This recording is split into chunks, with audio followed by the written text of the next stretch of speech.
Good evening. Good Hey, evening. good How's everyone? evening, y'all. Good. All right, I got a little background noise there. Everybody's doing good? Everybody's doing good? Yep. Okay, good. All right, well, thank you to the ladies who coming back on the show. I truly appreciate it, the lovely ladies. It's ladies' night. Mhm. I couldn't play that song again Oh, okay. because I almost got demonetized. So, Mm, all right, so I'm going to start a question and answer thing here. I should have did it while the music was playing, but this is for the ladies. I know they're going to blast this. What are men doing that is ruining dating? All mm. right, so ladies, put that in it's going to be in the chat here, so you guys can respond. And hello to all the people out there in the world. Hello, and All thanks. right. Welcome to Captain Hunt. Captain Hunt. I do it all the time. Dr. L's podcast. Um, Thank you guys so much for tuning in. I really, really appreciate it. We're going to start going around. I know that most of the ladies out there are known by you guys.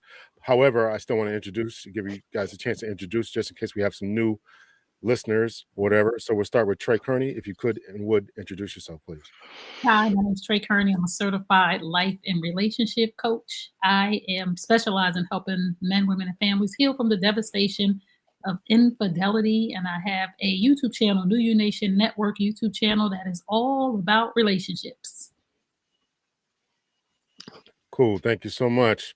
And Miss Anita. Anita Stoudmeyer. My platform is Better Love Movement everywhere. I work with men and women, and the goal is to teach everyone the healthy skills and tools that they're going to need to have and keep the relationship of their dreams.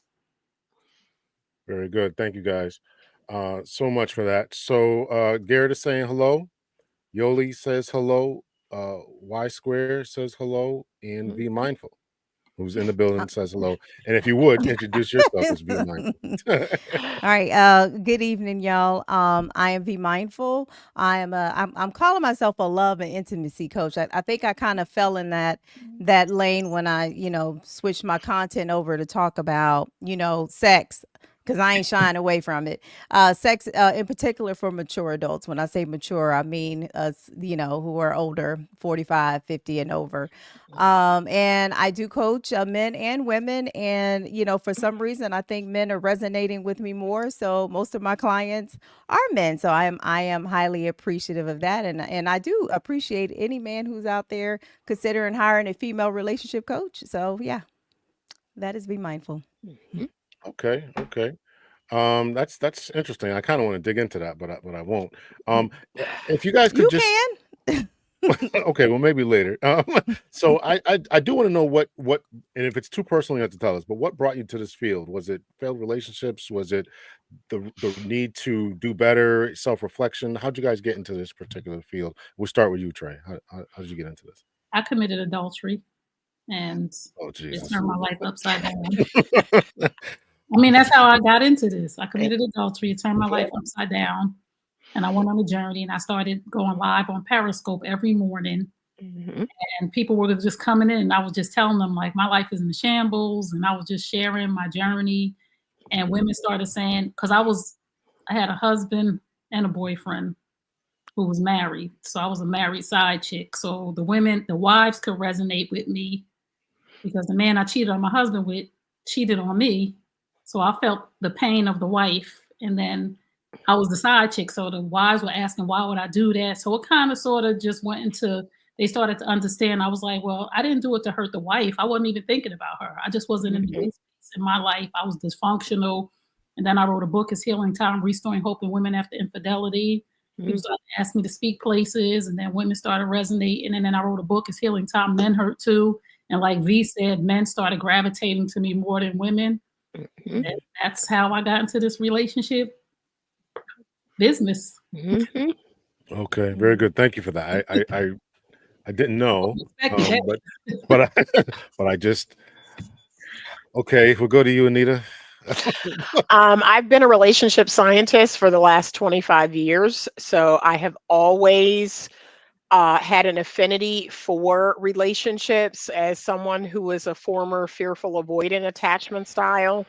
There was a lot of chaos growing up. There was just a whole lot. And my mom's been married 3 times. My dad's on his 4th marriage, and I just wanted to understand, what are the mechanics of getting married the first time and staying married and that marriage being happy and fulfilling.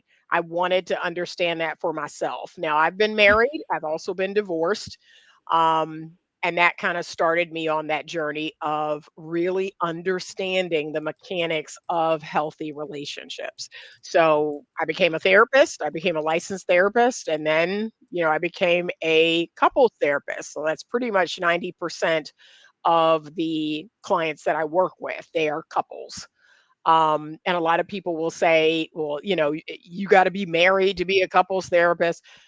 Baby, I've been doing this for 25 years. I have, 15 years of clinical experience. And then I just have real life experience. I've gotten a lot of experience through other people and just hearing their story and seeing how their relationship dynamics work.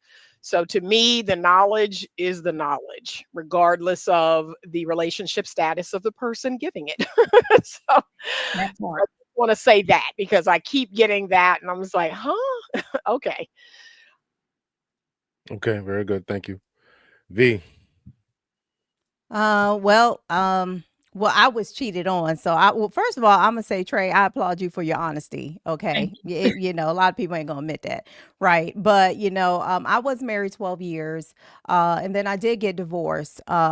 Cheated on a couple of times, I don't even know if the second time was cheating. All I know is he didn't come home that night, and when he did come home the next morning, he found that his key didn't work. And I did go ahead and get a divorce. It's a long story behind that, but I had lost my sister, and when I was married and I caught him cheating, my sister, when she was alive, she was like, no, just stay married. I don't want you out here doing it by yourself. And the night that he didn't come home was the first birthday that we were celebrating of my sister since her passing.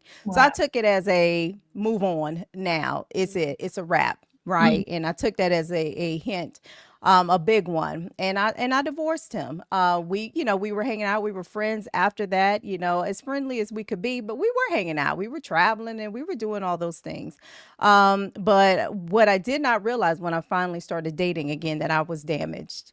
And I had to go through a whole lot of healing, and I didn't know, it was a toxic marriage. There were so many things I went through, but it did lead to my overall healing. I hired somebody to really help me through all those things because they were showing up in my dating life. Mm. Went on a few hundred dates with a few hundred men when I was single for those 8 years. And like I said, got help, got coaching. I was an avoidant, not because of my childhood, because my parents, still happily married after 52 years. But when you're in a toxic relationship, that you're constantly being gaslit, in a relationship with someone who's probably an undiagnosed narcissist, it does damage you. So anyways, I got into coaching because I went through my own journey, and became educated, because when you go through your journey, you have to understand your own triggers.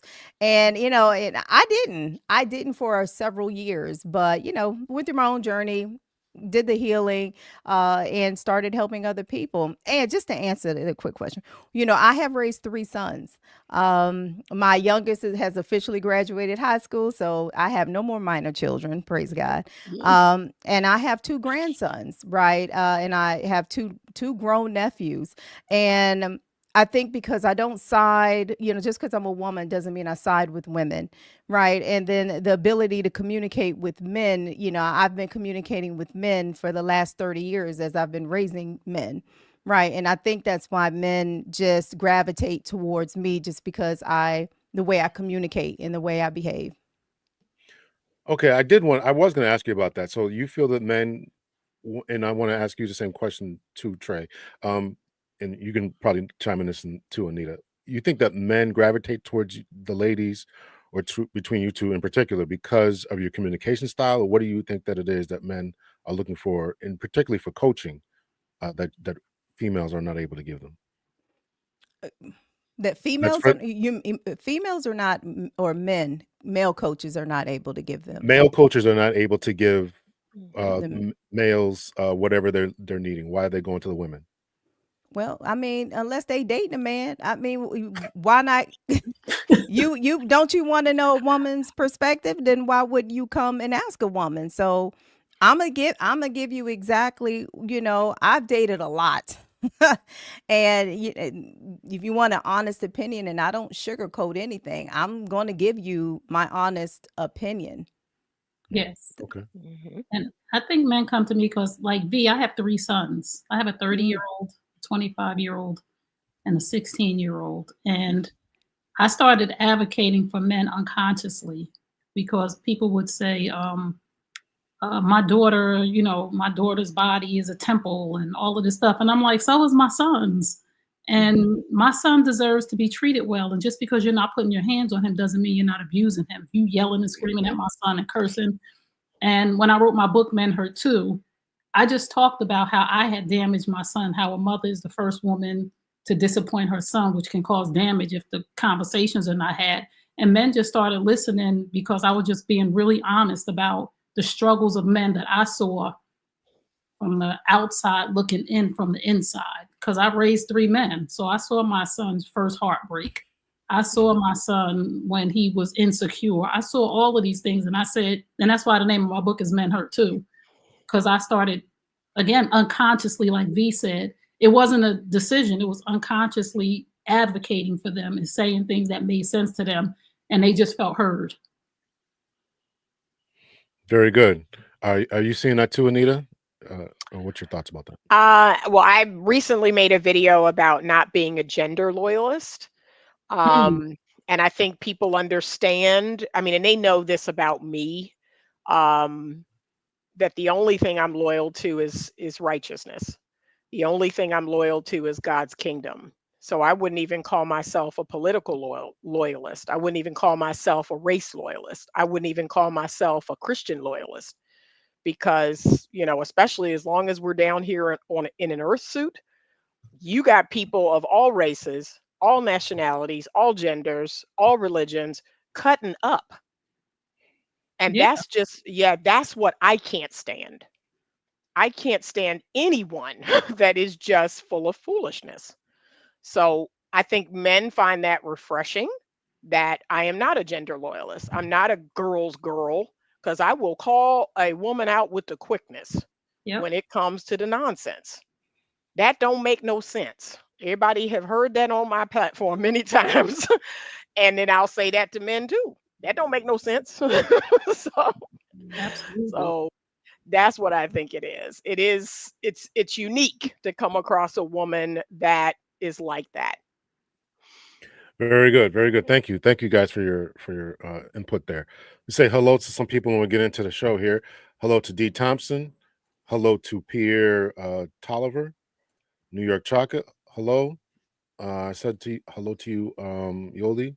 She's also saying glad your experience, you using your experience to help others. I think that was more towards you, Trey. Peaceful Life, as far as I know, would not be joining us tonight. Let's see. Good evening, East Point.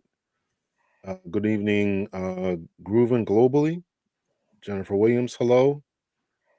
Let's see. Who else is here? More with Less. October. Let's see. Blondie Monique, hello. Let's see. And in the infamous words of Dr. L, hit the like button. Please hit the like button, y'all. Please hit the like button. There's a bunch of people watching from different platforms, so make sure you hit the like button. Greetings to you, High Vibe. All right, so let's see. We'll get into it here. So last time we did a show, you each presented some videos. We're going to do the same thing tonight, although we don't have as many videos to show. But I do want to give you guys a chance, and of course, this is your chance to tell us what the men are doing wrong, since the men are going to you guys so much, so and because you presumably you all date men. you all do date men, right? All right. Yes. So so therefore you will know, you'll have a double insight to give us. So we'll start off with I thought I had this queued up here, my fault. So we'll start off with a couple of videos from Miss Anita. And this first one, it's like 8 minutes. Did you want to play the whole thing, or how? I mean, is that, or how far do you want to go? I want you to stop maybe in the middle, and then we're Alright. gonna play the rest of it. Yeah, I tried my best to pare it down. I really did. I was like, dang it. All right. um, but I want you to play maybe half, and then we'll stop in the middle, and then we'll play the rest of it. Okay.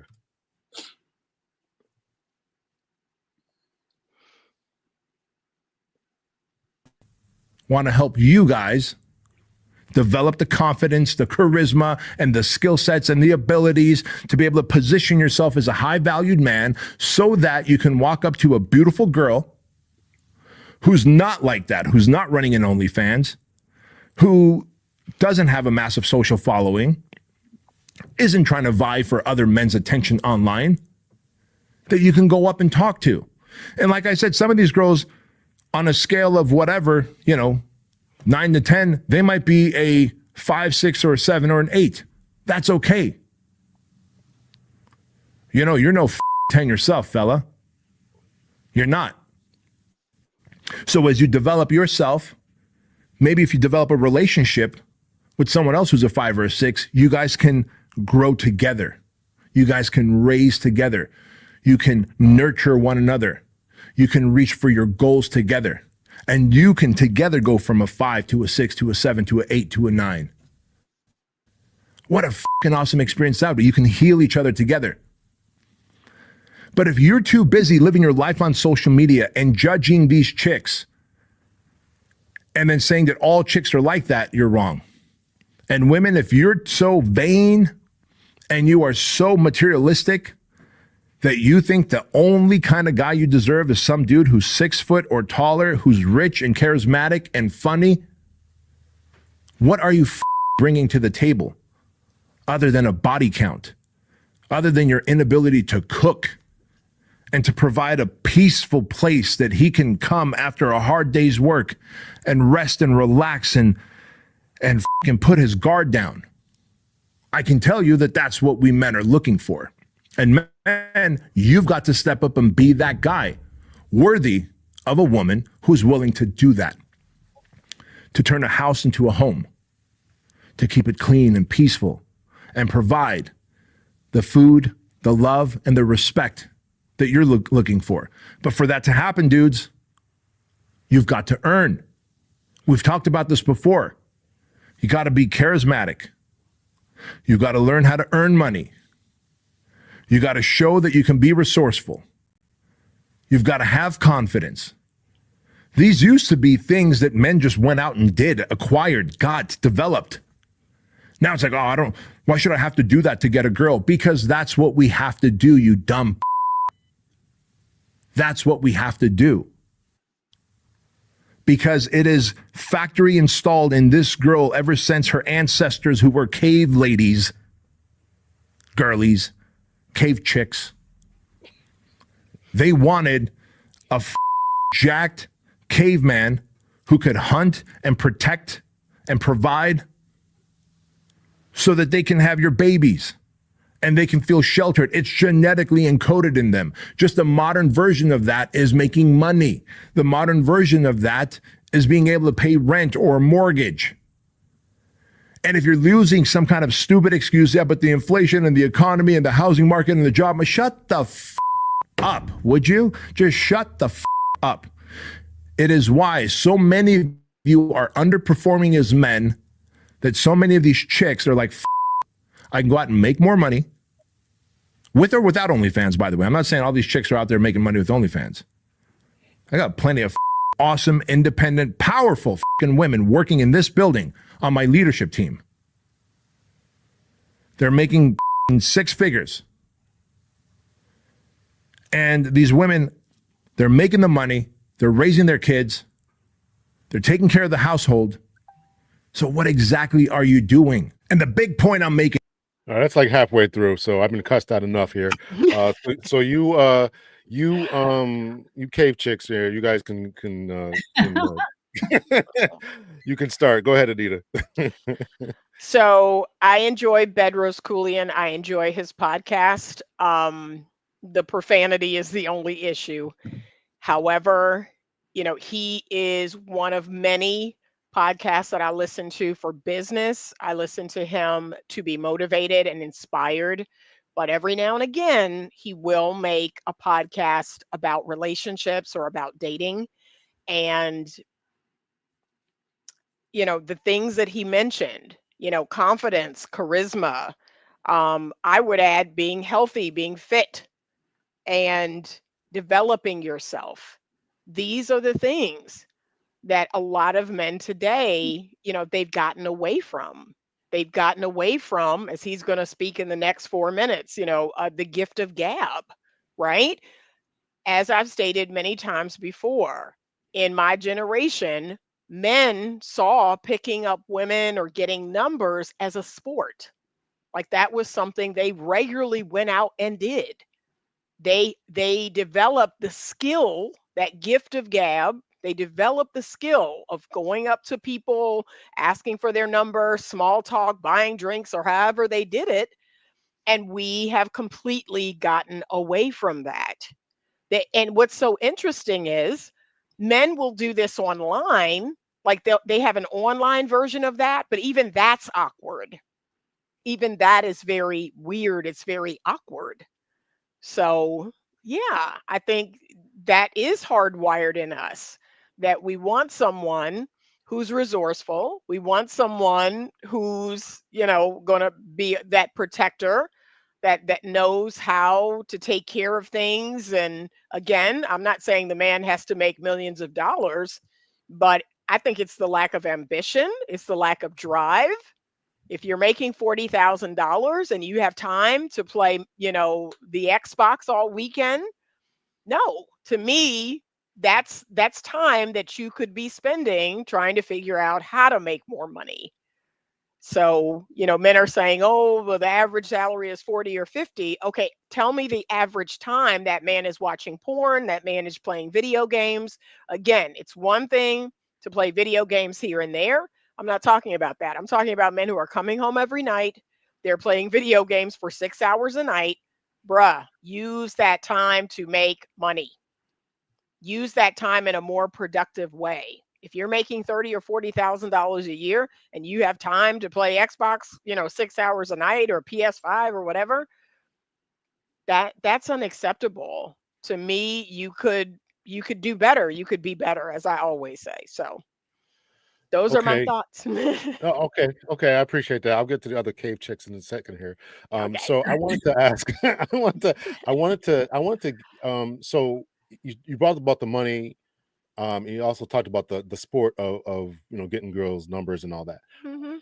What do you say to the men who are refusing to be interactive, whatever, and because of the possible humiliation ritual, their interaction, or they're trying to get somebody's number, will go viral, or something along those lines? I'm sure we've all seen that, where girls are putting the screenshots. I've seen it anyway. It's putting the screenshots of someone sliding into their DMs or asking them how much money. I mean, what do you say to that kind of pushback? I think that a man has to use his gut instinct. He has to use some level of discernment. Now, I said this just the other day. Sadly, I think most women are emotionally immature. So, I mean, it's 2025. Okay. So I don't know a way around that. I think most women are emotionally immature. So you're going to have to pick and choose very carefully that who you decide to take that chance with, but it is still taking a chance. That's life.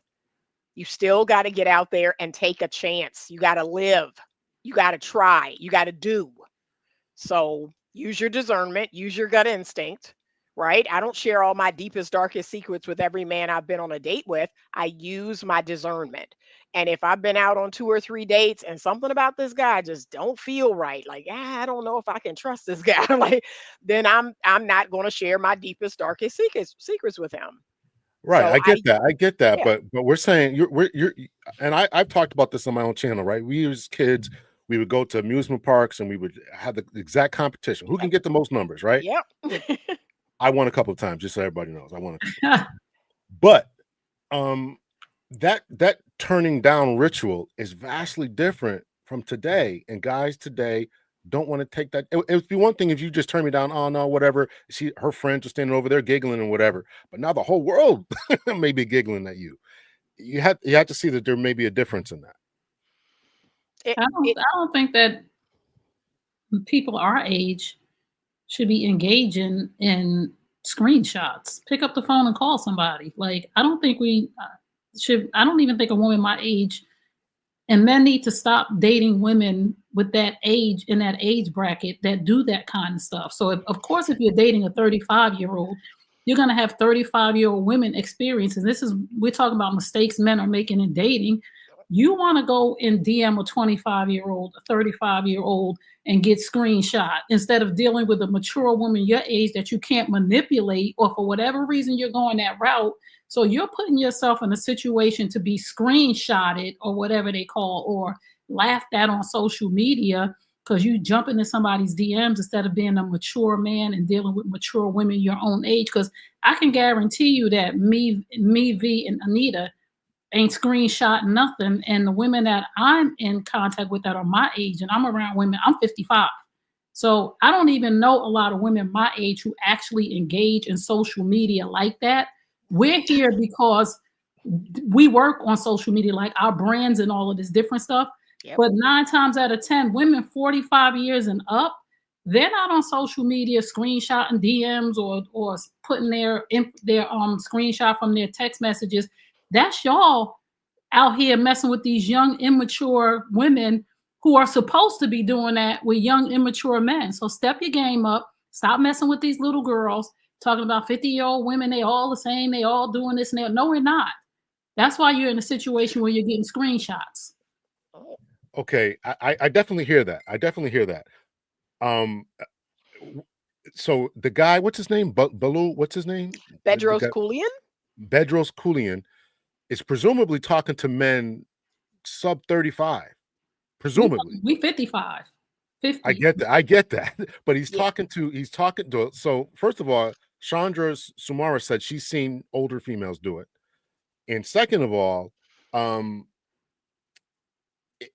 I absolutely agree with what you're saying. Mature people shouldn't be behaving this way, but some are, as Anita said, some are just immature. Right. And then there is the idea of, he's talking to young guys who are not approaching, need to get themselves together, work on their arts and ability to talk.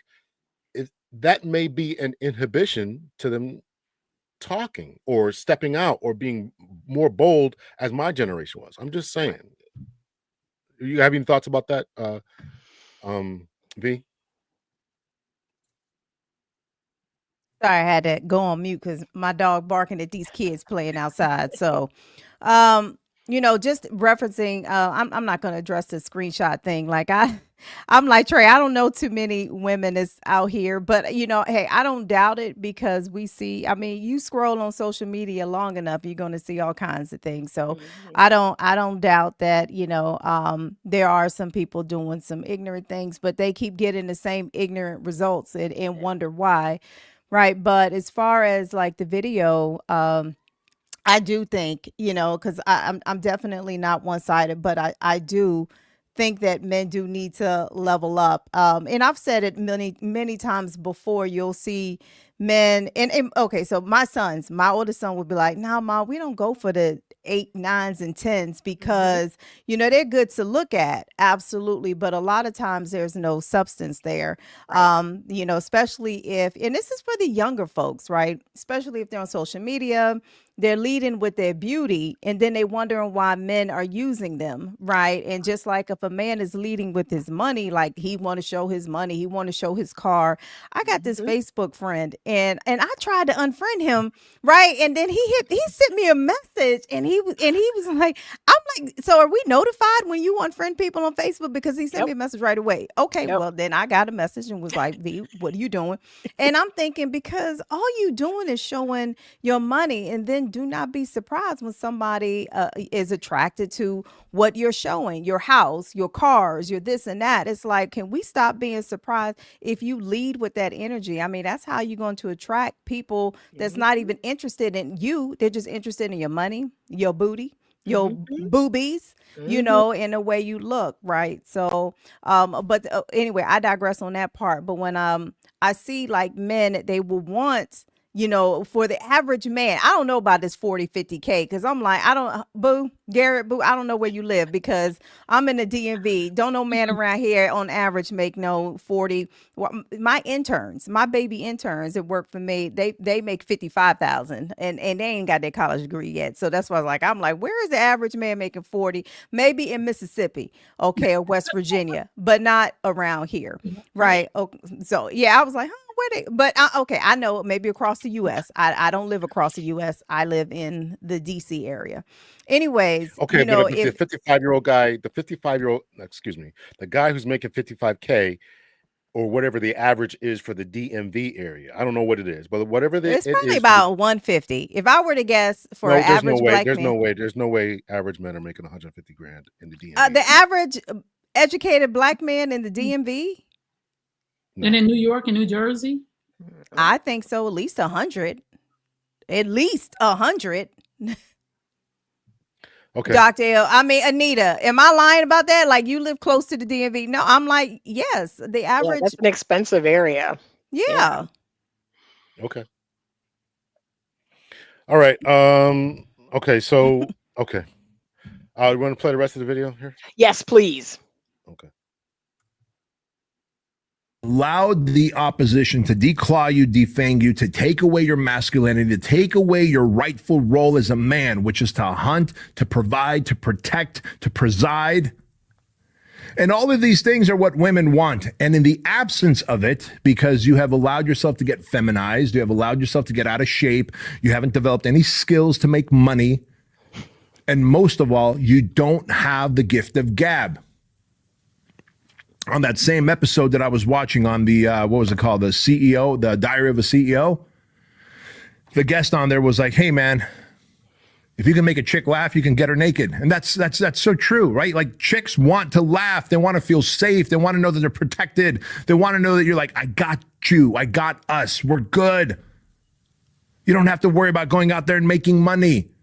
But you do have to worry about turning this house into a home, keeping it peaceful, showing me respect and giving me love, making delicious food, not bringing drama in. So fellas, the moment you start doing your part, I believe as men, we are the leaders in society. Call it what you want. We are the leaders in society. You can equality this to death. But men are the leaders in society. Now, there may not be a lot of men out there stepping up, which creates more opportunity for the rest of us. But I'm saying, fellas, come join the party. Get out from behind the screen. Get out from your bedroom. Get out from the basement. Put on clothes that fit you. Comb your hair. Brush your teeth. Learn to be funny. Learn to communicate. Make eye contact. Walk tall. Lose the fat. Get in shape. Eat right, be marketable, learn to market yourself, be desirable, smell good, take the plaque off of your teeth. Some of you, your mouths look like you chewed on mud for the last 2 hours. I run into you, man. I run into you at places, at events. You got sweaty palms. You can't articulate a message.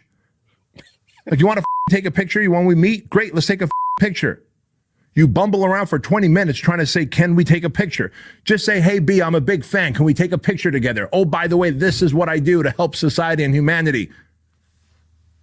Don't hero worship me or anyone else, man. You're the man, don't you know? You're the man. And the moment you see yourself as the man, the moment that you decide that you are the man on the white horse that's going to gallop in and save the day for yourself and the people around you, that is when women will find you desirable. I believe women don't want to go and work for all these hours and get all this pay, because women do get emotionally frazzled easier. As men, we can deal with stress more. Women don't want to go do the things that men have done. They are having to do it because there's an absence in you doing it. So you can call this politically incorrect, but I'm calling out the women. I'm also calling out the men. And I believe the men have the greater responsibility because we are the leaders. We are the leaders of society. And the moment that you start stepping up and making yourself more desirable, your 5'8" frame can feel like 6'4" if you just develop some charisma, if you get in shape, if you have some confidence, you know how to make them laugh and make them think and make some money, man. Go out there and earn. That is how we hunt. The modern day hunting is making money. And if you don't, then you're stuck with your AI girlfriend and your But guess what? You can't go out to a dinner with that little doll. You can't go have life experiences. And right now you're like, well, I can go do that solo with my friends. But as you get older, you're going to want a companion. You're going to want to look back on memories and experiences. And you won't have that with your little buddy. You just won't. So with that said, I hope this message landed. All right, before I give you chicks the the cave chicks the average income according to AI for median income for men is $77,000. Okay. So, and That's what women earn? nationally, and Yeah. I No, understand no, that. no, no. That's Yeah. the DMV area, DC, Virginia, Maryland. That's what AI What year says. was that? I just Googled. I just AI'd For it. the That's what AI. educated black man. Okay, that's not average. That's not Okay. average. That's the average income. Now, if you want to put in education or I didn't ask for bachelor's degrees or whatever. I didn't ask for that. So, Okay. so that's what that is. Mhm. And then there's something from average salary by age and other demographics that Capital One put out, and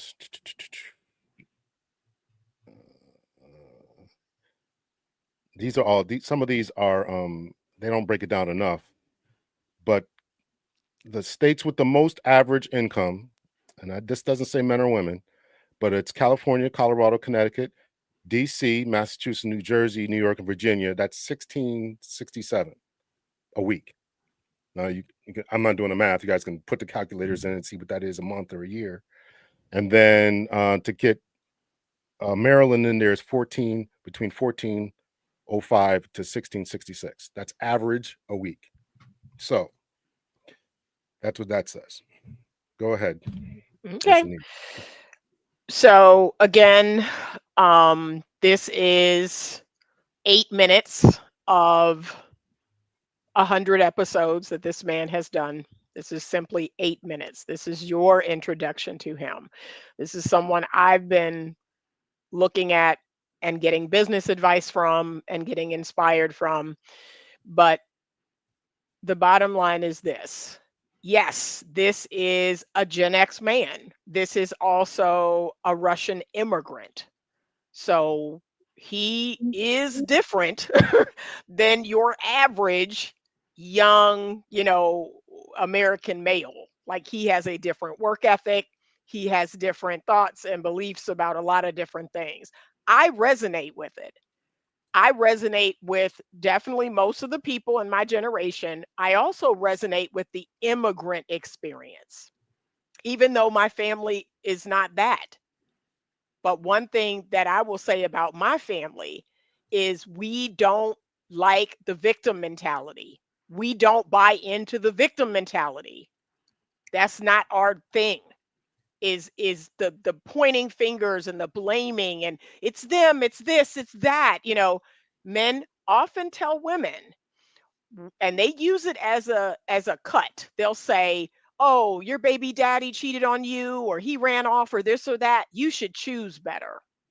Right? They often use it as it's like a cut to the woman. You should choose better. I actually agree with that. Women should choose better, men should choose better. And the reason why I say that is it puts the onus on you. It puts the responsibility on you. That is you controlling what you can control. And so, yes, when I hear men say, but the women and they won't let us lead, you notice how he said men are the leaders in society, right? And it's been this way for a long time. You're not going to overnight erase thousands of years of what we've been doing in history. That's just not going to happen. Men are the leaders. And in my opinion, biblically, men are the leaders. But the men will say, but these women won't let me lead. These women won't follow my lead. These women, it's like blame, blame, blame, blame, blame. How And does a man lead? How does a man lead? I'm just listening to what you're saying. I'm not saying men shouldn't be the leaders, and don't take what I'm saying as some type of beta response. I'm saying, how does a man lead when his woman is refusing to lead, refusing to follow? The church I grew up in said a man who doesn't have any followers is just a guy taking a walk. So I'm leading, you're not following. How do we reconcile that? as I just said, I want you to choose somebody different. Choose somebody better. Choose somebody who will submit to your healthy leadership, right? I believe that men who are healthy leaders, men who lead with love, they inspire people. They inspire people with their vision. They inspire people to want to follow them. That's a big part of it. And again, if you happen to meet a woman, and there are lots of them out there that just refuse, okay, move on. Move on. Here's what I don't understand about everyone online. Everyone is so focused on the people they say they don't want. That's why they can't find the people that they do want. All you talk about is the women and their problems and all the things, their bodies. Okay, why are we talking about what we don't want? Like, I don't see bad men. I don't see feminized men. I don't see men who don't lead. Those men are not anywhere. Like, I don't see those men. I don't focus on what I don't want. I only focus on the men that I want. I want men to start doing that too. Stop talking about baddies. Stop talking about OnlyFans. Stop talking about, all these horrible women.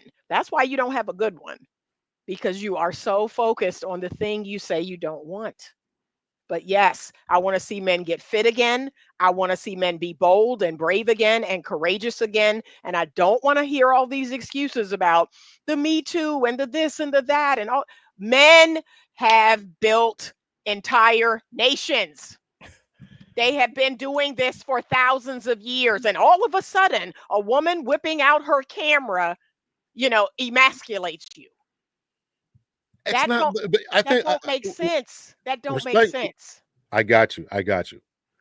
Respectfully, what I think it's more than just whipping out a camera. Men have been taken down from positions because of a camera. The Me Too movement isn't just some movement. Men were criticized. We had trainings about this, how to talk to women, all this different stuff. Remember, they were teasing with the former Vice President Mike Pence. Oh, this guy doesn't want to have a woman in his office. He's got his wife in it. But after a while, a bunch of CEOs followed on track with that. This is what men are seeing, whether they're high-powered men, as in Mike Pence and other CEOs of companies, or the average guy who's in a factory and maybe he's sharing a bad joke with his cohort. A female hears this, and then he's getting called in the office. So this has caused the recoil of men. I'm not saying that men shouldn't do everything you guys are saying and everything everybody's saying in the chat, to be men, to stand up, to be brave, to be bold, and to go forward. I'm just trying to see, does this recoiling have any validation with you? But you got to stop putting yourself in those positions, right? We look at Shannon Sharp, right? We look at these ball players and these celebrities who see women intentionally getting pregnant. We see these men, we see these women intentionally putting them in these situations. You got to be smarter than that to put yourself in the situation where you don't protect yourself. Now, we see this young man that just got married to this girl, this young football player who did not sign a prenup. So down the line, we're going to be looking like he didn't sign, she did him dirty and this and that. No, the men are putting themselves in positions for Me Too movements. We see people like Puffy and we see people like R. Kelly. You put yourself in a position to put your hands on a woman, to do these different things. Y'all have to do better with your selection, like Anita said, and y'all have to do better with your behaviors, because can't nobody go to a Me Too movement and say Me Too about any person who has not done anything. So we can't blame the women for the choices that men are making. We can't blame women for what's his name, the guy that has the talk show, who has baby mamas everywhere. You know that you are ejaculating inside of a woman, and now she want half your money, and you want to blame women. You know that there's women in the office, and you come in the office and you saying crash things to them, or you're touching them, and you know that these things. Wait, you know that these things can cause a problem. You have to control yourself. That nobody can say anything about. You have to keep yourself out of these situations instead of playing the blame game to say, now look at these women. These women are joining the Me Too movement. This woman trying to take my money from having a baby. Why should I give it? Why did you sleep with a woman without a condom, knowing that you could get her pregnant? So you're just as responsible as she is. I hear that. I hear that to a certain degree. Watch what you're doing. The problem is that certain women are taking those condoms that you slept with, inserting it in themselves, and getting paid off of that. How can you be back to your hotel room and from a basketball game, and you don't think that she's going to try to get some money out of you? No, you have to be responsible and get you a woman that you can trust. These women that are taking condoms from the garbage can in the bathroom is a chick that you took to a hotel room to sign an NDA, who took a condom, inserted the sperm inside of her. You ain't had no business doing that.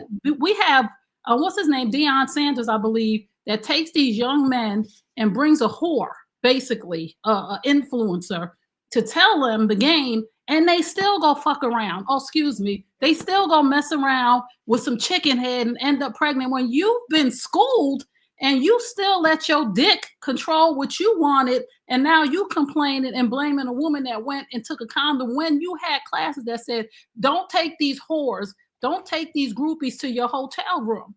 You got to think better as a man and say, my life is at stake. We see in social media, back in the day now, we didn't have social media. So it was whatever. Social media, we see all these men going through being taken, and all of these men being taken advantage of and sued and all stuff. And y'all still doing it? Every time I see a man that's coming up with a woman that's pregnant and she taking his money, or a woman that's claiming that she was raped or violated, I'm saying y'all see this happening every day, and you still make a decision to take some woman to a hotel room with you, Shannon Sharp. You still make a decision to sleep with some woman or talk to a woman or say something out of line to a woman. And you see this every day. This is not why are you surprised? Okay. Why are you surprised?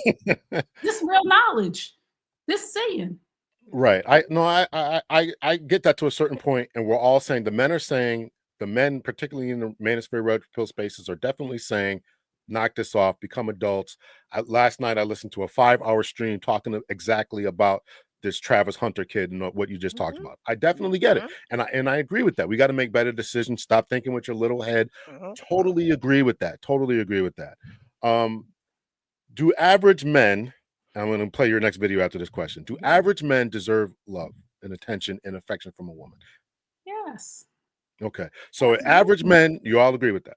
Yes. So average men deserve love, attention, and affection from a woman. Right. What if he's being overlooked by average women? Is that okay, fair? What do you think about that? No woman considers just the price in the game, or this is the problem, DL. Dr. L, I'm sorry. Did you call me DL? Woman, I am not on the DL, but Dr. L. Yeah, I know you ain't on the DL. This is a major problem. Even though we're talking about the mistakes that men make, this is what men have to realize. You can look at a woman, and no offense to anybody who is fat or fluffy, whatever you want to call it, or extra skinny, whatever it might be. Most women will look at themselves and say, I'm a 10. So you're dealing with a bunch of women, a lot of women. I'm not going to say all, but you're dealing with a lot of women that think they're above average. So they're overlooking an average man because they really don't think that they're average. But you have to, as a man, say, you average, so I'm not going to feel slighted by some average chick. I'm just going to move on to the next woman that will find me desirable. Okay. Take this one, Anita. 7 Sacraments of Health says, why should men lead? I'm coming from a biblical perspective, so we may not agree on this. Um, but it's pretty clear in Christendom, the way that works, that God had an order and he created man first. He gave him a job, he put him in his presence. Um, he gave him a woman as a helper. And, we may not agree on that, and that's fine. Like I said, I have these arguments with agnostics and atheists and Muslims and people of other faith. But that's just my perspective, that God had a great order, and it was God, Christ, man, and woman, and children. So that's the perspective from which I'm coming from. And I agree with Bedros. A lot of women may not like this, but I agree with Bedros. I don't think the average woman is built for the pressures of the world. They're not. And there's been plenty of times where I've almost buckled under the pressure. And I took a step back. I renewed my mind and renewed myself. And I did those things that kind of feed my feminine soul. I just took a step back. But I don't think most women are built, to be on the front line and to do those hard jobs, because it's been proven that 98% of them are done by men. So clearly we don't want to do those jobs. We don't want to work on paving the roads in 100-degree weather. We don't want to do that. So, I mean, statistically, it is showing, now they're letting women into the military and they're fighting on the front lines and all of that. I don't want to do that. And I know a lot of women I know don't want to do that. We're not interested in that, so but I'm coming from a more biblical perspective. So again, we may disagree about that. And remember, it has nothing to do with the intellect of the woman. It has nothing, it's not saying she's less than, but again, I think women we are different. We know that for a fact. We are different than men. And most women don't want to be the sole provider. This is statistics. Most women do not feel good about being the sole provider of their home, especially when they're married to a man. Whereas a man, I was in that marriage where that man was like, don't work. Don't go nowhere. Stay at home, take care of the children, take care of our home. He got great pride, so much so that he did it 4 times in a row. Like every woman he married, he was like, stop working. I will take care of you. I will take care of our home. I will take care of any children we create. Men are different that way. I don't want to take care of no full grown man. Okay. Even one who is staying at home, taking care of our kids. I don't get pleasure out of that. That don't make me feel good inside. But men do feel that way. Most masculine men. Now we're seeing a shift where a lot of men, because they feel like they're not able to be a sole provider, they don't want to do that. But again, But they don't want to do what they don't want to. No, they don't want to do what? They can't be the sole provider. They don't want to do what? They don't want to be the sole provider. That's too much pressure. Okay. So is it that they don't want to be the sole provider, or is it because the price has gone up of everything, therefore they can't afford it, so therefore they have to have their woman work? I've helped plenty of couples figure out how they could have the wife stay at home. And the man said, yeah, that's just too much pressure. Okay, well, how much time would he have to spend away from the home? How much overtime would he have to do? Even one of the first things that you said is that if he's home playing Xbox, and there's another guy, Charlie Kirk, said the same thing. You can't play Xbox or PlayStation you can set your wife up. I mean, work-life balance. How much time does he have to give? I got to work 20 hours, excuse me. I got to work 60 hours a week in overtime, and my time plus time and a half. I mean, what are we talking about here? If the average income isn't able to do it, most men are average. The average income isn't able to do it, and I'm just kind of just shooting here. I want to understand, what we're exactly asking for when we Can I talk say about something? this. Go ahead. Men back in the day, the cost of living was high for them too, right? The cost of living was high for them. It wasn't. Wait. I'm not saying the cost of living Statistically, it wasn't there. Wait a minute. I'm not saying the cost of living wasn't high like it is now, but the cost of living was high for them for that time. The average black man back in the day, before they were giving black men fair wages, were making a little bit of money and taking care of their families because they weren't making excuses. They were not making excuses. They went out and they found a way. My ex-husband's father, his wife stayed home. Let me just use this as an example. They had 13 children. His wife stayed home. This is serious. I'm not even joking around.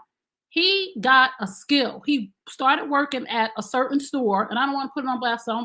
He started working at a store. He got a skill. He moved up to working into the meat department of this supermarket.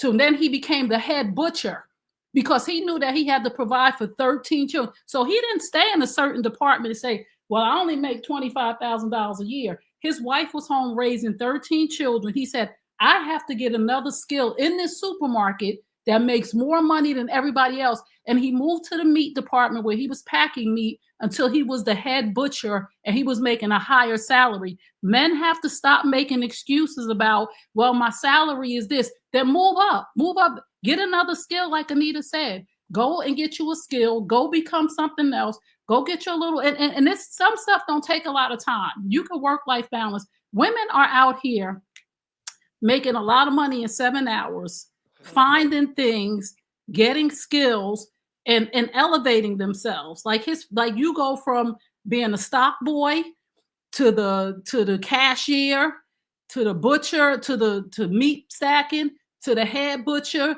to the manager of the supermarket, to owning one. You have to keep elevating and stop making excuses and saying, well, the average man makes, and I can't do it because the average. No, you keep elevating. You become the CEO. You work that thing until you get to a point where you don't need nothing from nobody. When I met my ex-husband, and the problem with these men now, they want to be modern men instead of traditional men. When I met my ex-husband, we didn't have nothing. We started from the bottom. We was eating tuna fish and ramen for a long time. And I was working at a daycare center.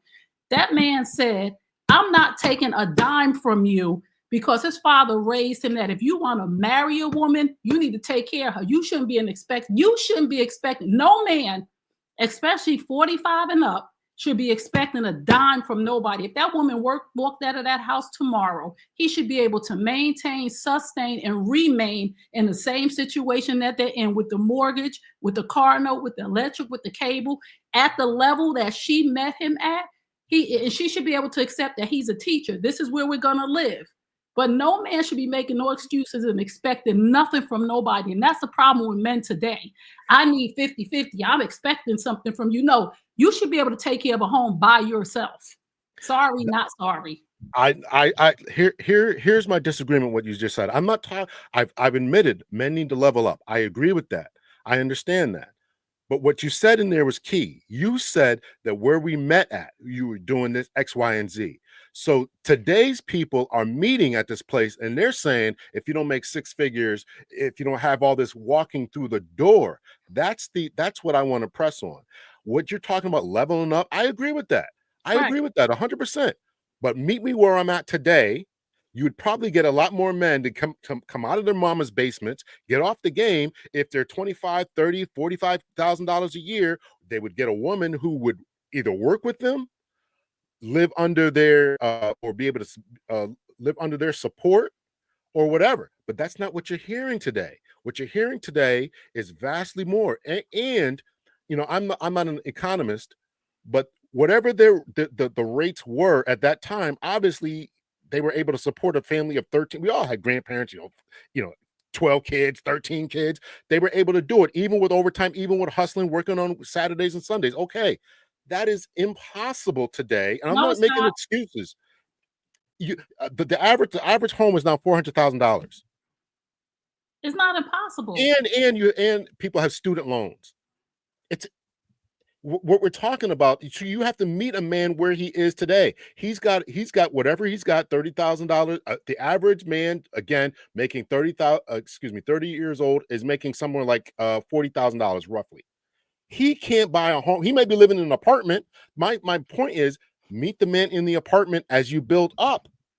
As he's going up, he's doing his 9 to 5. He make a couple overtime, drive Uber on the weekends. Still okay. He's got to sleep and all that. I'm not saying don't move up. I'm not saying it's okay for men to be to be lazy. I'm not saying that at all. But I am saying the woman has to be able to meet the man where he is. Well, That's I'm speaking right now. I believe a 25-year-old woman and a 25-year-old man are both building. Speaking of 45 and up, a man should be at a certain level in his life and established. We not dating potential at this age. A 25-year-old, Right. two 25-year-olds meeting each other, they should be building together. But a 50-year-old man, a 45-year-old man should not be expecting a dime from anybody. He should be able to sustain on his own. I'm sorry. He should be able to sustain. I'm not disagreeing with that, Trey. I'm not disagreeing with that. V, did you have anything before we play the next video? No, I don't have anything. I'm just gonna wait for my video to play. And I'll just have comments then. I mean, there's really nothing more to add to this particular. I want to make sure that we're staying on topic because I absolutely want to make sure that the conversation is helpful. That we are having. I don't participate in divisive content, and I want to make sure that we are just. I want us to be helpful for men and women, right? How can we ensure that our relationships are doing well? We did the women, and now it's like, well, okay, well, what can men be doing better to ensure? Like, I do believe that men are the leads, right? I do believe that. I don't come from the biblical background of that, but I still believe, that men should be leading because that is the role of a man. A masculine man is to protect and provide. I do believe he sets the tone for the relationship, right? And I believe that's what my video is. So no, I'm just gonna ride out Dr. L. Okay, thank you. I'm glad you didn't have anything to say about that. Okay. All right. So Trey, I was smiling before I had gotten a funny text message. I didn't want you to think I was kind of laughing at you. I didn't think that at all. Okay, and so somebody asked me about the memberships. Next to the in the video here on the page, there's a join button. So if you want to join the membership for the channel, you can do that. There's 2 different tiers right now. So you can just go over to the join button. And if you happen to click the button that says, super chats or anything like that, if you accidentally hit that, just go ahead and hit it and just super chat or whatever. All right. So let's see here. So we'll present the next video here. This is again by Miss Anita. Here we go.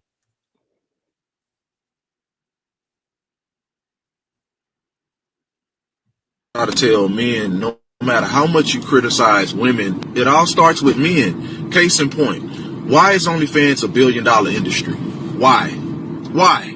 You can talk about the women that have content on there with strong followings, but who subscribe to the content? Overwhelming majority making it $1 billion industry. Men. Why is adult films $1 billion industry? Yet again, like who's watching adult film content that much, giving it that much viewership, making the adult film industry $1 billion industry? Men. Yet again, the strip club industry. Why is that $1 billion industry?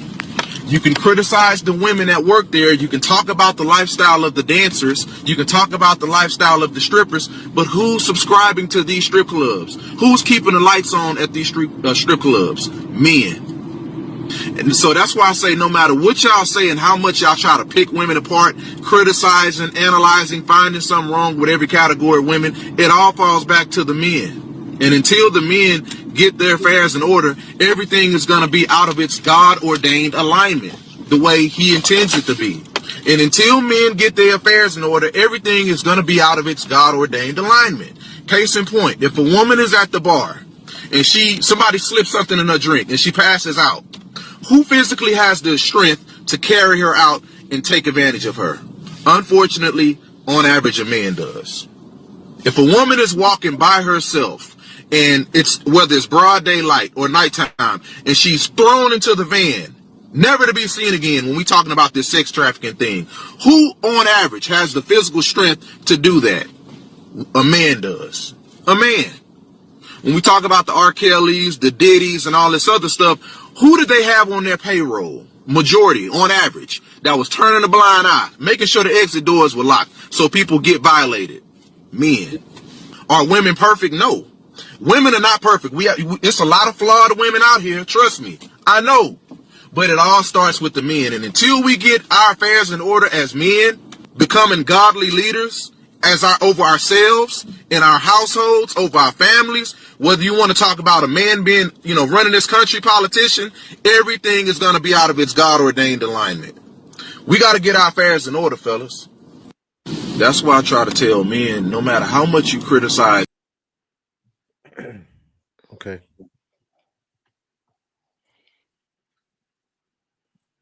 Ms. Anita? Pretty straightforward.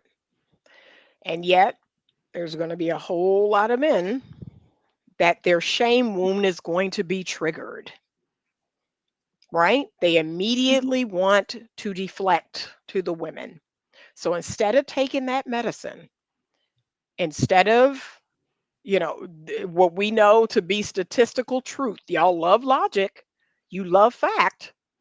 And when I meet you with those facts, you deflect, right? Because that shame wound is triggered. Oh no, that spotlight is on me and I got to get it off of me.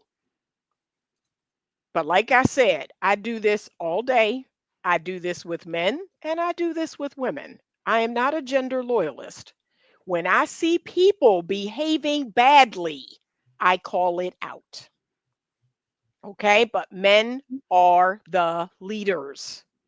And most of the male content creators that I work with, they have all said that. It is going to have to be us. And that's what I love about their platforms. They're talking about that and they're encouraging men to lead again. And what's the primary thing that leaders do? They are good role models. So leading isn't about saying, "Hey, follow me." Leading is about saying, "I'll go first. Let me clean my house up. Let me clean my act up and show you how it's done." That's what good leaders do. So he's right. There are a lot of jacked up women now more than ever. There are so many bad women out here now. Like, it's shocking to me. It's shocking to me because I happen to be one of the unicorns. I happen to be a woman who doesn't have a high body count, who, in my opinion, tried to do everything right. So when I do see women out here behaving badly, it's downright shocking. I was always raised that women are the fairer sex, right? But now, unfortunately, our society is falling because the hand that rocks the cradle rules the world. So when women go down, right, when they are degenerate, when they are doing all of these horrible things, it's like a society can only go so far, right? These women are mothers. A lot of these women are mothers. And yeah, if they're all messed up, but again, it's a trickle down effect. It's a lack of healthy leadership. It's a lack of fathers in the home. We've talked about this quite a bit. So, but yeah, he spoke to the leadership aspect. And again, a lot of men, I'm not going to say most, a lot of men, because of everything that's going on, that shame wound gets ignited. That's why they try to deflect. They try to, well, what about the women? What about what they're doing? And what about, they just have to get it off of them. That's some strong medicine. That's some strong medicine. And like I said, when men are talking about the stuff women do, I take it. I take it. It ain't even me and I take it. That ain't even how I move and I take it. Yeah, you right. Yep, they tripping. Yep, this, yep, that. Like, I don't have no shame around that. A lot of women need to take it. But right now, we're talking about men. So Men need to step up and be leaders. V, what's your thoughts about that? I mean, I would definitely agree that. I mean, I already said that. I said men should be the leads. And I mean, and when you play my clip, then I can elaborate on that. But I absolutely think so. I mean, I grew up thankfully. I mean, I grew up seeing a healthy relationship all my life. My, so I'm blessed and I'm grateful for that. Like I said, my parents are still married. So, so when we talk about relationships, I didn't come from damage or trauma. But, and I know that I've dated people who did, and now as a mature woman, I'm asking about your childhood and if you ever healed from it, because if you never healed from it, if you never went to therapy, if you never got help from it, we are not a match, because I don't have those traumas. I know what love is. I'm a daddy's girl. I just talked to my daddy right before we, push record or play on this thing, right? So yeah, I know that and I've been able to see what a feminine woman looks like in a household, and I've been able to see what a strong leader looks like in a household all my life. And if I were out here dating and the man I'm dating doesn't know what that looks like, has not even because he could come from a single parent household, and I understand that, because I mean it's going to be common, right? But if he has never learned what a healthy relationship looks like, never healed from whatever he had. Oh, I got a big pit bull. Okay. So sorry. I got 100-pound pit bull watching my house. Right. But if he never really went, to get healed, I'm sorry. We not a match. If he doesn't know what leadership looks like, we not a match, boo boo. Trey, did you have anything you want to add? No, I'm just looking at the comments and them going in about I just want to be clear that I don't think a woman should come in and not contribute, because they thinking like, oh, somebody said something about, oh, when anybody come in and take care of the old 100%. The old woman thing don't bother us. So keep that energy over there. But I'm not saying that the woman is not supposed to come in. I'm saying this. This is the problem that men are, the problem with men nowadays. They want to make excuses. And nobody wants to hear that. I had a friend of mine, right? And he was with a woman, and she came in and she was contributing. They were doing 50-50. They broke up and she left. And he couldn't sustain. And you know what he told me? Because we were having these conversations, because I do relationship. He said, Trey, you know what I learned from that? That I will never, ever depend on a woman to pay 50-50 for me again. If any woman ever leaves my home, whether it be wife, girlfriend, boo, or bae, you better believe I can afford that house without her. And that's my point. Every man should be able to afford that home, that establishment that they're living in. I'm not saying you got to buy her fur coats, boots. Listen, fur coats, boots, or none of that stuff. Mm-hmm. But you should be in a situation where if that woman passed away, or if that woman walked away, you should be able to maintain the same lifestyle. Point blank, period.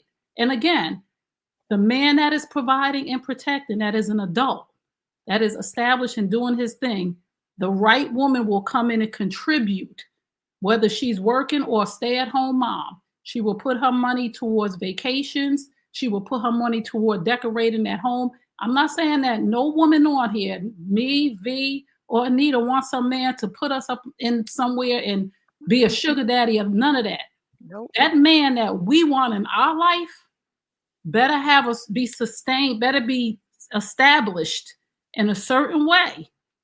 And we gonna meet him where he at, but he better be established and be able to take it. I don't care if he's a basketball coach. If I fall in love with you and you're a basketball coach, of course I know we ain't gonna live in no mansion with 6 bedrooms and 2 bathrooms. And of course I know that if I want to do that, I gotta kick in half if that's what I want. I'm saying, but that man needs to say, this is what I'm capable of. If it's not good enough for you, boo, walk. But I don't need nothing from you. Mm-hmm. That's all I'm saying. I'm not saying I'm gold diggers and we looking for some man to do this and that. I'm saying that a man, a grown, full-grown man should be established at 45, 50 years old, and the right woman will come along. And if something happens to him, an accident, a sickness, an illness, that woman will kick in because that man's been doing what he's supposed to do. That's all I'm saying, brothers in the chat that going off, because y'all triggered because you're not doing what you're supposed to do, because you what you're saying is standards. Like we have standards, like you have standards. I have established a set of standards for myself. Yes. And I'm sorry. I will, Trey, girl, I'm gonna tell you right now, look, I fly business class. And if you can't afford your business class ticket, you can sit your ass in the back and hold the goats and the chickens, That's because it. I'm going to buy myself a $5,000, $6,000, $7,000 business class seat, because that, Are hey, you guys, you can't I'm even help yourself. You're exemplifying the exact behaviors and the no, exact I talking have points that these guys are standards. talking about in the chat. No, In the chat, no, No, we're what I'm somebody else, not. saying, no, we're not. Nicole I said, have, so why is it not good for me to have standards? I done busted my ass to get here to where I'm at. Why, if somebody's used to eating McDonald's all the time, and I'm supposed to just get within a relationship with them and be okay with getting a damn Happy Meal? Nope. Like, no, I don't eat McDonald's today. So Mm-mm. a man should love and honor and respect and whatever his standards are, and if I don't meet his standards, I don't meet his standards. I'm gonna be That's like, it. okay, I dig Yeah, it. Like, yeah, you define your standards, and it has right. nothing to do with a paycheck. It's just I am used to a set of standards for myself, and I want a man to come in and be okay with his standards, and our vibes will mesh. I don't want to come in and pay. And I done raised 3 sons. I done had 3 little nigglets come up out this coochie, and I'm gonna tell you this: like, I don't expect any woman to be. If a woman is taking care of my sons, y'all better stop. I did not raise my sons that way. Okay, no, get out here and have your own. Do what you need to do legally, right? To pay your bills, do what you got to do. Like, as a mother, I have raised my son to establish their own set of standards. Do not take on a project. Okay, Right. this ain't reading rainbow. I'm not gonna sit here and take on projects and draw coloring books. I'm too old for that. I'm grown, right? I Well, but you expect a heard what she man. said. She told her son, you heard what she said, right? We're talking about men. She told her sons, don't take on a project. Don't Mm-hmm. take on no Baby girl, projects. if baby girl can't buy a business class, not that you're gonna make her, but if she can't, she ain't on your level again. And again, if I know that you're a teacher, a basketball coach, or a CEO, I know the level of where you are. And if that's what I accept, that's what I accept. But if a woman doesn't accept that, that's not a bad thing. And she can say that to a man. And we can say to our sons, you don't have to take on a 45-year-old woman or a 35-year-old woman that ain't got nothing going for her. That's trying to be on OnlyFans or trying to do. You don't have to take that on, son. No, let her. She. What is she doing? She don't have anything. She hasn't established anything in her life. No, boo. That's not what you doing. Mm-mm. should a man making 30 grand look for a wife? Yeah. Why wouldn't he look for a wife? It's some women out here that make 30 grand too. Yep. Yep. And they could together they'll make 60 grand, right? Yep. So, and there are places where they can combine their money and live a peaceful life. Like, why can't a man, look, love is love. I mean, y'all done seen on the internet. I saw a comment. It was these 2 big old white women, talk about, oh, I want a man who work out, right? And in the comments, they big, right? These some big ones, Yeah. right? And they was like, well, why would they, be wanting a top tier of a man when they showing up like that? Look, I'm not gonna tell you what you want, what you want to date, what you want to marry. Like, that's your preference. Who am I to come in here and say you shouldn't have that preference? What does it Right. mean what does it mean that black women are definitely not settling? What does it mean to settle? It means to I go. Go ahead, Anita. I'm sorry. I saw a comment, and this was some time back, where Garrett was saying there's no empathy here. Like, there's no empathy here. And here's what I think is interesting. I'm not going to go off on a tangent about the financial thing, because for me it's way deeper than that. That is literally like the shallow end of the pool. But I will say this about finances. If a woman is able to get an education, if she's able to build a business, if she's able to get certified in something, or however it is that she comes to know $150,000, $200,000 salary. If a woman is able to do that, why isn't a man able to do that? That's what I've always been confused about that. Right. And I know that's not every woman. I know there are a lot of, as he said, broke women out here. But the women who are able to do that, they're able to educate themselves or learn a skill, or however it is they come to know that salary one day. Why wouldn't we say, okay, I was able to do it. Why aren't you able to do it? And empathy, let me say this too. That's a longer conversation, but go ahead. Go Let ahead. me just say this one thing. It's going to be really quick. How come holding a man accountable makes you lack empathy? It's two different things. You don't know what empathy is, because holding a man accountable to a higher standard to do better has nothing to do with any of us lacking empathy. All right. I'm doing a bad job at not taking sides here. I admit that. So we'll play V's video now. I just for the record, I could say more about this whole why men don't level up and stuff, but we'll move on. You ain't had that problem when last time we recorded. You didn't feel a certain type of way last time, Dr. L. But now we're talking about men. We're hour and 20 minutes in. I still got two more people to talk to. I know. I'm just saying. Now at the end of this, if we got time, I will certainly elaborate on that, Ms. B. Your video was up. Okay. Let me see here.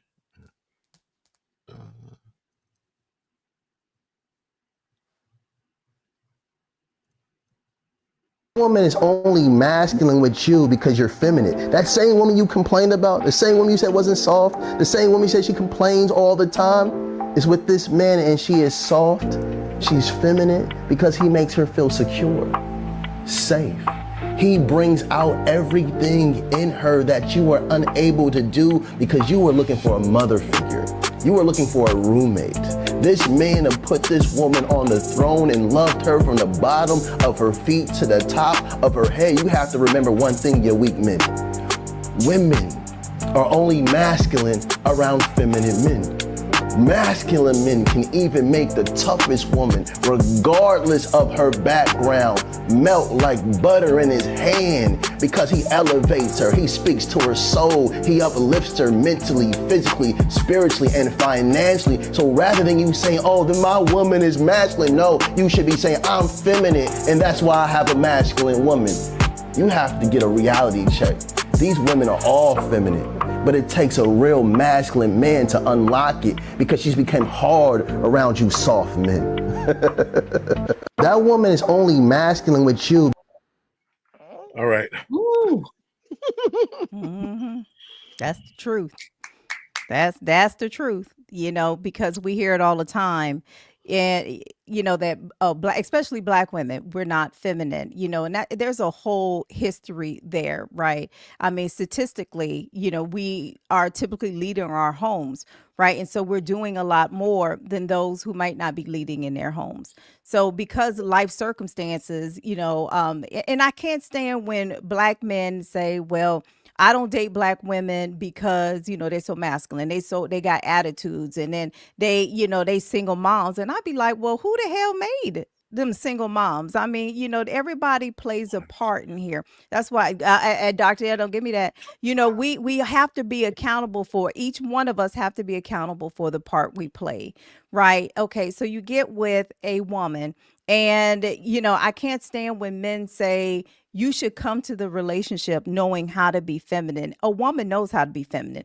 You don't have to teach me how to nurture, how to love, how to care. I promise you, I know how to do all those things. Hell, I've seen it all. My mother's Chinese. We talked about it before. My mother's straight Chinese from Taiwan. You think that woman ain't nurturing, caring? The Chinese women give you their skin off, not even the clothes off their back. They give you the skin off their bodies, okay? Because for an Asian woman, that their family is their whole lives. Like, I've never seen my mother really have any hobbies. My mom just, she's very traditional. So you think that if I haven't seen that 50 years of my life, you think I come to the table not knowing how to love, nurture, and all that, right? So I know these things. They are innately in me. They are innately in all women, right? But you can get in the wrong relationship that makes you hard, right? That man is not doing his part. He's not leading. And the relationships are about balance. So if the man is not, in his masculine energy, I promise you that woman's going to take over.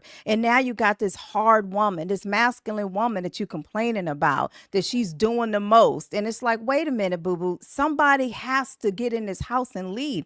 That's why I do believe men are leaders, right? We have to encourage our men to lead. And I know they didn't like me saying that last time, but but we do have to, right? We have to prevent ourselves from taking over, because I know sometimes we see him and he makes a decision we ain't rocking with too much. And it's like, wait a minute, I'm gonna take over.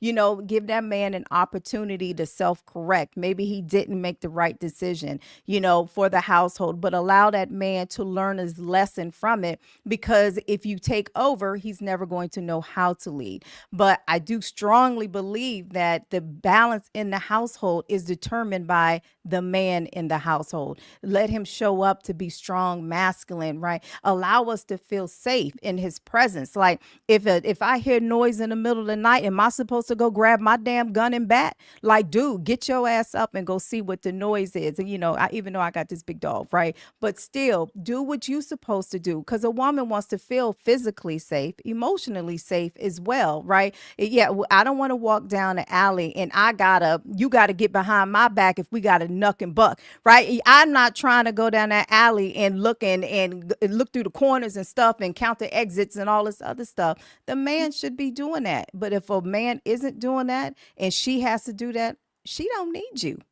She don't need you. And we got to get away from that, right? We want the balance in our relationships, right? So men got to show up as the leaders. Women, we have to allow them to lead. Yes, I say allow. I know whoever didn't like that last time, but it is allowing, because if not, that woman's going to take over, right? And as a woman like me, I will take over, right? If I feel like I'm unsafe, I don't want to take over. Like Anita was saying earlier, I don't want to take over. Now I do lead in corporate America, and I do those things, right? So, hey, that's who I am, but I don't necessarily want to lead in my household all the time. I don't want to make all the decisions, but I want you to make the decisions. I need to trust you, though, in order for us to be able to do that. All right, y'all hit the like button. Let me have to get mad in here. So y'all don't want to see me upset. So go ahead, Anita. Did you want to say anything about that? Yeah, the chat is going crazy. Yeah, I can't keep up. Yeah, the chat is going crazy. Again, like I said, my advice to everyone is focus on what you want, right? Just focus on what you want. You want a sweet, soft, feminine virgin? Okay, then focus on that. Stay out of these chats. Stay off of these lives. And look, I'm about to hurt. Come on now, don't stay off of this live. Come on. I'm about to hurt my own channel by saying, yeah. Oh, you hurt your channel, don't hurt mine. Come on now. Okay. Well, you can stay off my channel, right? You can stay off my lives. And look, I had 2 male friends. Let me tell you how masculine men roll. I had 2 male friends that I said, hey, I'm going live tonight on Dr. L's podcast. I told a bunch of women too. 2 male friends. They was like, Anita, I don't have time for that. I am getting ready for the week. I am preparing for the week. I'm doing this. I'm doing that. I don't have time. And these are my friends. And they're like, baby, you know better than that. Okay. Yes. Don't mention that to me again. I've got things to do to prepare for the work week.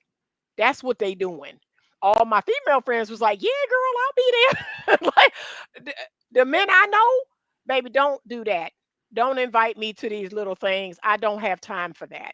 And I'm not going to sit in no chat room going back and forth. Like that's the 2 places I ain't going is back and forth. That's what the men I know are doing. Oops. Okay. They're not bothered with these conversations. Oops. That they're like, none of this is relevant to me. Oh. Okay. Sorry, men in the chat. So that's all I want to say. Y'all are here. And as I keep telling men on my Instagram, I'm paid to do this. I don't have personal social media. I get a check from Meta every month, baby. I get a YouTube check every month. I'm paid to be here. What is your excuse? Oh. So you're gonna leave this, then you're gonna go play your game. You're gonna do a whole lot of things that don't make you any money, that don't make you feel good and make you feel better about yourself. I'm sorry. Okay. So y'all in the chat is making me. Y'all got Anita's blood pressure going up here. Make sure you hit the like button. At least hit the like button. Well, I just want to add, like, I think when I talk about the masculine and feminine, and it's from a perspective of, I have, and I can definitely be masculine, right? And I had to learn that that it wasn't good in my marriage. It wasn't good in my, my relationships.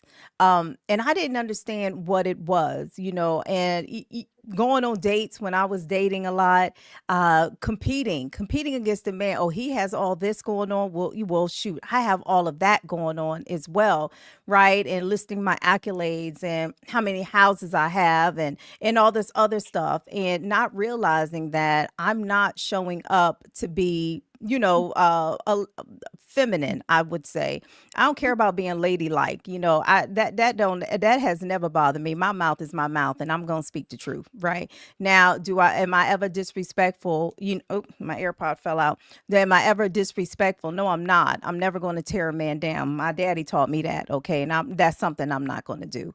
Right. But yeah, my mouth, I know somebody said, oh, that one lady, like, look, I am who I am. And you come on my channel, and when I'm talking about dry coochies and everything else from sex and erectile dysfunction, I mean, I speaks the truth, and it ain't going to be ladylike when you're talking about painful sex.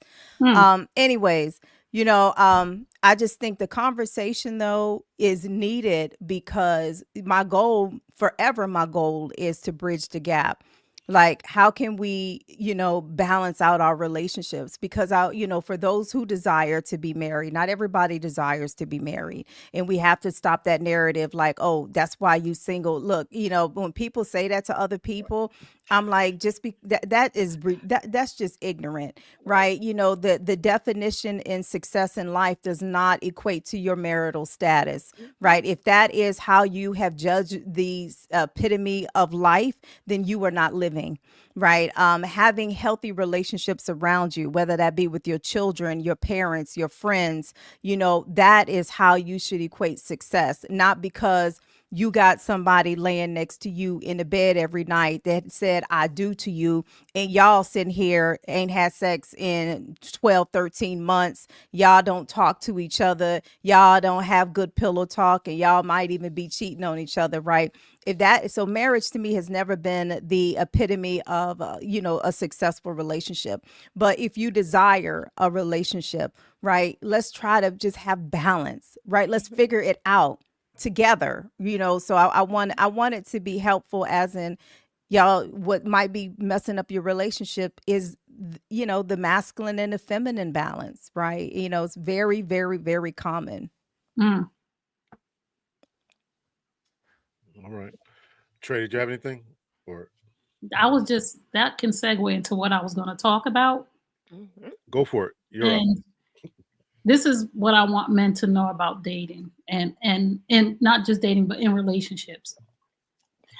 And I'm saying this in context of not just the vagina, right? But a worried vagina don't get wet, right? When women are not taken care of properly, when a man is not leading properly, a woman is out of whack. So if your dating is not going well, if you're in a long-term relationship or marriage, and you're having issues with your lady, and I use the term of worried vagina won't get wet, and I mean that all the way across the board. I mean, her mind is not settled because she's worried about bills, because she's worried about the children, because she's worried about different things, because you do not make her feel safe. And this, you said, what are men doing wrong in dating? This is why I'm saying this. Women want to feel safe and secure. And I'm not just talking about financially. Women want to feel safe and secure financially, emotionally, spiritually, physically. So when they don't feel that way from a man, and I'm not saying all men are the problem, because women start acting out, but I want men to look at, why is my woman acting out? And they have this saying, you could tell how good a relationship is going by the smile on a woman's face. And I believe you could tell how good a relationship is going by the smile on a woman's face and a man's face. But we're talking about men tonight. Last time everybody was okay with us getting on the women. Everybody was all right, rah-rah, and cheering up. But now that we flip the script and we're talking to the men, and we're saying a worried vagina won't get wet, and that your woman don't feel safe with you. And that's why there's a problem with the dating going on, because you don't want to look in the mirror and say, why does she have an attitude? Why is she shutting down? Why is she sad? Why is she not being physical with me? Why are these things happening? Well, you have to look in the mirror and understand that most women desire leadership. And when I say leadership, most women desire a provider and a protector of all things. All the men in the chat that's acting like little girls, pull your panties up and pull your skirt down. Women want protectors and providers in all areas. Y'all so gung-ho on the money, probably because a man that has money wouldn't be going back and forth, first of all. So women want to be stable. They want to feel secure. And when relationships and dating is not going well, we all have to take a look at ourselves. But tonight was supposed to be about what men are doing wrong. And now we talk about the men are saying we have no empathy. Did you not know what the topic was? We don't have empathy. We gold diggers. No, we're telling you what is going wrong in dating from the male perspective, from what's going on with y'all. Y'all got to step your game up and stop talking about, well, it's 50-50 and a woman got to do this. No, you have to be a man and be able to maintain, sustain on your own. You have to be able to lead. You have to be able to do the things that make a woman feel comfortable, to feel feminine, to let her guard down, to not jump in front of you and open the car door. Because I guarantee you, she won't open that car door if you're there before her. I guarantee you she won't open that restaurant door. And I'm only using these little things as an example. I guarantee you she won't open that restaurant door before you or act in any type of man way or any type of leadership role if you were ahead of her. Get ahead of yourself, brother. Step your game up. And we tell all of us, each and every one of us, V, Dr. Anita, we tell the women the same thing. We love on our men. You can go to my page, my YouTube page and all that. I get the women. I tell women all the time, you cannot use menopause as an excuse to not sleep with your husband. Hey, go get you some KY jelly if it's dry. Go talk to your doctor. Go get you a patch. Go do something. So we talk to the women across the board too. Yep. Y'all got to stop being sensitive and crying when somebody trying to help you out, because y'all sound like little girls in the chat. And I'm sorry, I'm going to call you out because y'all sound real suspect. Oh, 50-50, she a gold digger. No, you're broke. Step your game up, bro. Step it up. Well, wait, let me add to the menopause thing. Okay, I understand painful sex is a real thing when it comes. So y'all don't do no KY jelly, y'all, because that's gonna mess up your pH. Go watch one of my videos about what to use if your coochie is dry. And then I have videos about if your penis just looks like this, okay? And you know, y'all just trying to wake him up, right? I have videos that talk about this, but yes, so I agree. And I talk about that because I am postmenopausal, and those experiences, right? So I had to figure out, like, okay, well, either I'm all the time, or I'm gonna have to figure out, like, get the menopausal stuff under control, right? And so it is a real so yes, girl, you're right, that we have to it is a real thing. We have to figure it out, man. Y'all gotta figure it out too, because a lot of y'all are suffering from erectile dysfunction because of stress. But they mad. The men are mad tonight. Yeah, they are. Because we telling the truth, but that's okay, because a hit dog will holler, as my mother would say. So if you feel some kind of way, go look in the mirror tonight and say, these women weren't specifically talking to me, but why did it make me feel some kind of way? Anytime I'm watching a podcast and somebody say something and I'm rah-rahed up in my spirit and I'm screaming at the screen and I'm like, this, she didn't. I had to pump my brakes and say, that lady not talking to you. Why did that make you feel so bad? Why are you on attack mode? And then I got to check myself. Yep. So but I found that anytime that I have put a video out, like I had a video that went viral, a couple of videos, but one I remember it hit the red pill community on Instagram, and the comments were, laughable. And I said, but you know what? The decent men, there are good men out here. The decent men were, they heard the message. Those who listen with the red pill, the toxic mentality, they left some really and I'm gonna tell you right now, like I said, my mouth is slick and my skin is thick. You ain't hurting my damn feelings. Okay. y'all don't hurt my feelings whatsoever.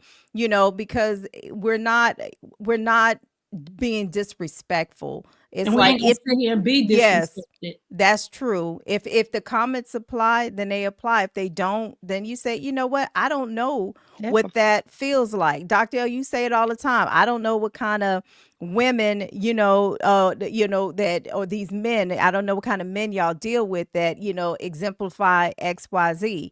Well, we have dealt with men that, exemplify those types of behaviors. It's unfortunate and we want them to do better, but they have to want to do better for themselves, so hey. Yeah. And here's my question. I want to see let's see. Let's see. I want to see Garrett come up. I want to see you come up. I want to see you turn on your camera. I want to see your face. I want you to address us directly because here's what and a peaceful life has been up. You're welcome. I want to see who else. There's a couple of dudes in here that I'm like, yeah, feel free to come up. Feel free to have the courage to come up, show your face, give all of this heat like to my face, right? That's what I don't see happening. A lot of times when a man comes in my comments and he has something nasty to say, I say, "Hey bro, you want to go live? You want to come up? You want to go live?" Crickets. So, we're here. We have platforms. You see our face. We're talking to you. I don't need to go back. I can't go back and forth in the chat. I can't join the chat from where I'm at behind, on the platform. But come up. I honestly, Dr. L, have you seen other than a peaceful life? That's the only person I've seen come up on your platform. Anybody No, else come up on well, your no, no, platform? shoot. Look, Yeah, glorious love said, let's see what see what you yeah, look like. I see, yeah, guys, I think he's the only one. So I did just drop the link, so we'll keep it respectful, yeah, and all that kind of stuff. yeah. So Ray Alexander, excuse me, says the issue is that some men try to date women that they cannot afford. Men should date women in their affordability Yes. lane. Mm. When a man stays in his lane, he'd interact with a woman he's compatible with.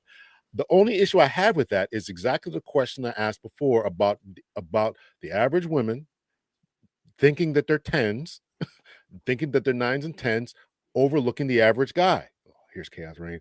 That's the issue. And again, that's the why I brought up the issue about the guy who's making $30,000, etc. And I appreciate what Trey was saying. Listen, build with a guy. But the problem is that men are running into women who don't want to build with them. I think that's the biggest issue. All right, so a couple of brothers have joined in. I'm gonna say it Good. again. We're gonna talk one at a time.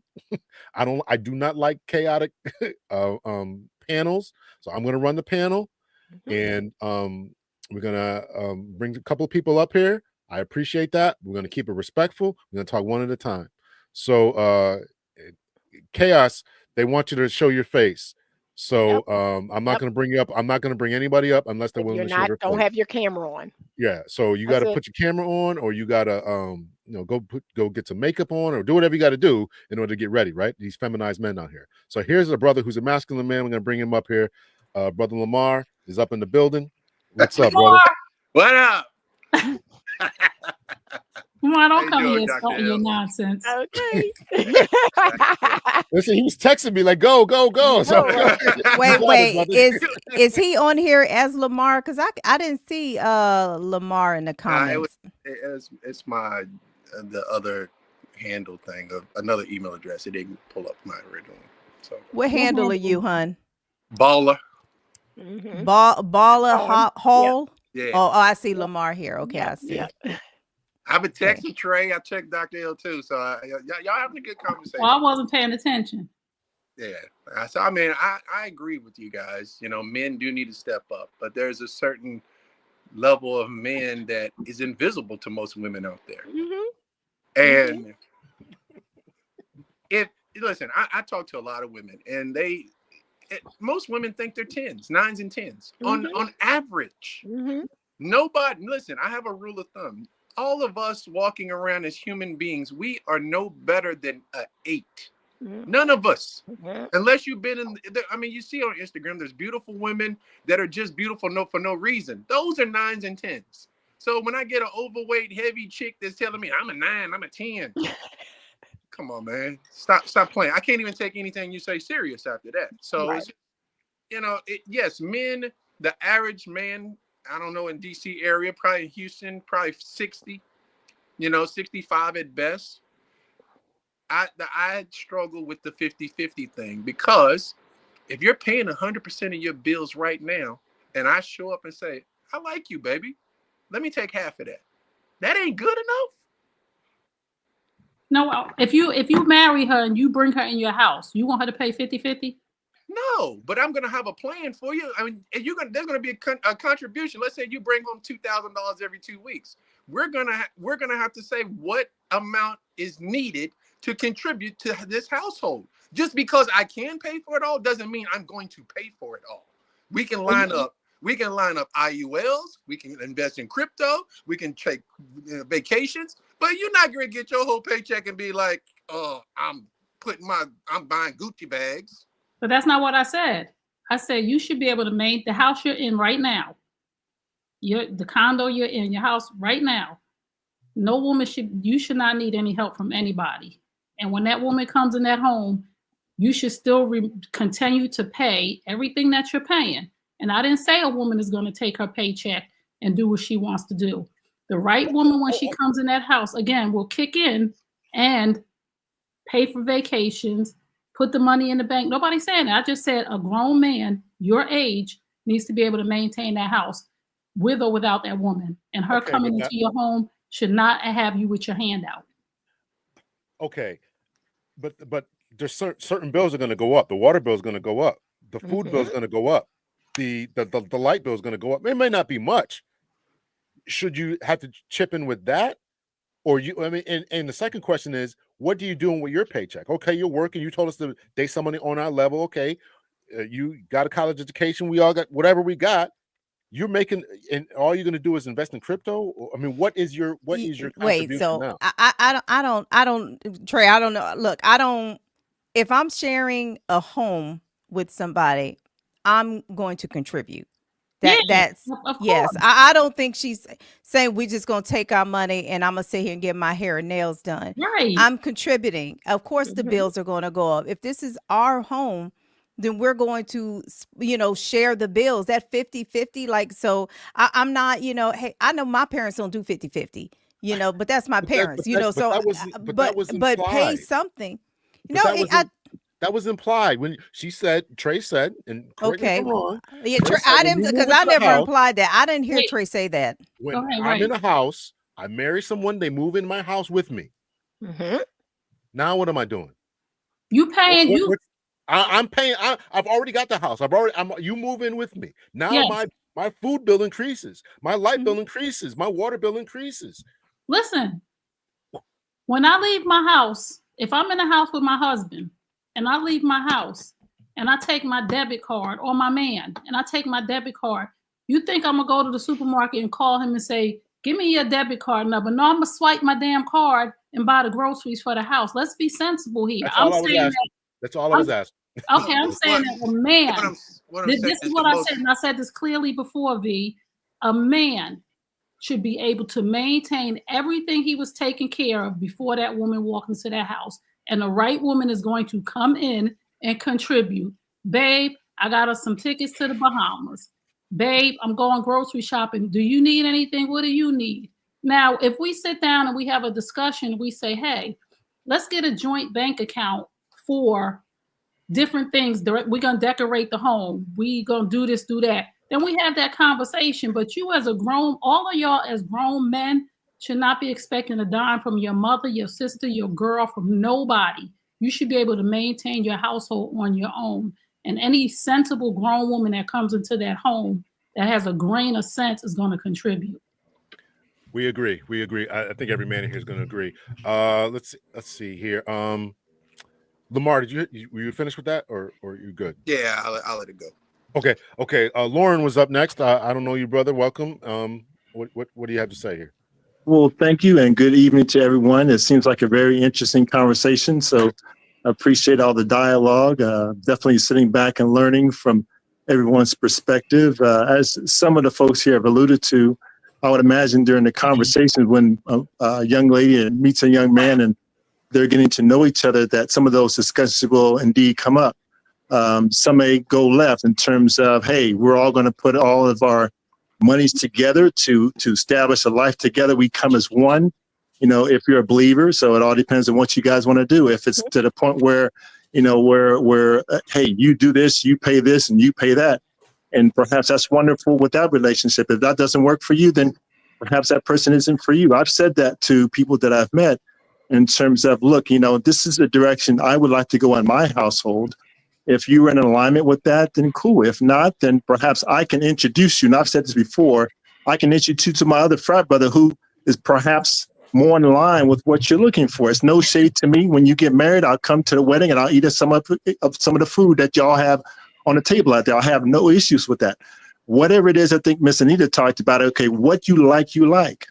If you're in alignment with that, then perhaps, like I said, we're cool. I'm good. It doesn't hurt my feelings because this is the direction that I want to go. If you do not want to go with that, that's okay. We're still friends. I'll still give you that side hug at church. I'm good, and I appreciate all that you do. So it just seems very simple that we're making things very difficult. If the person that you come across is not in alignment with the direction that you are going, it's not that you're broke and you're this and you're not good enough, whatever. I'm just not that person for you. I love you. It's sweet. We can move on to the next person. I'm still going to appreciate you. We're still friends. We are just not in alignment. Right. And it's just all very simple. It seems like a lot of discussions, which, I'm here to support Dr. L. I've watched Miss Anita's podcast as well as V. I appreciate all of what you do. You have your audience, you come across and you give your best advice. I just don't think that we necessarily need to be on one side or the other and that you're wrong and you're wrong. No. We're all right, but we're just looking for the person that fits in our alignment. If I'm expected to approach the young lady, then this is my plan.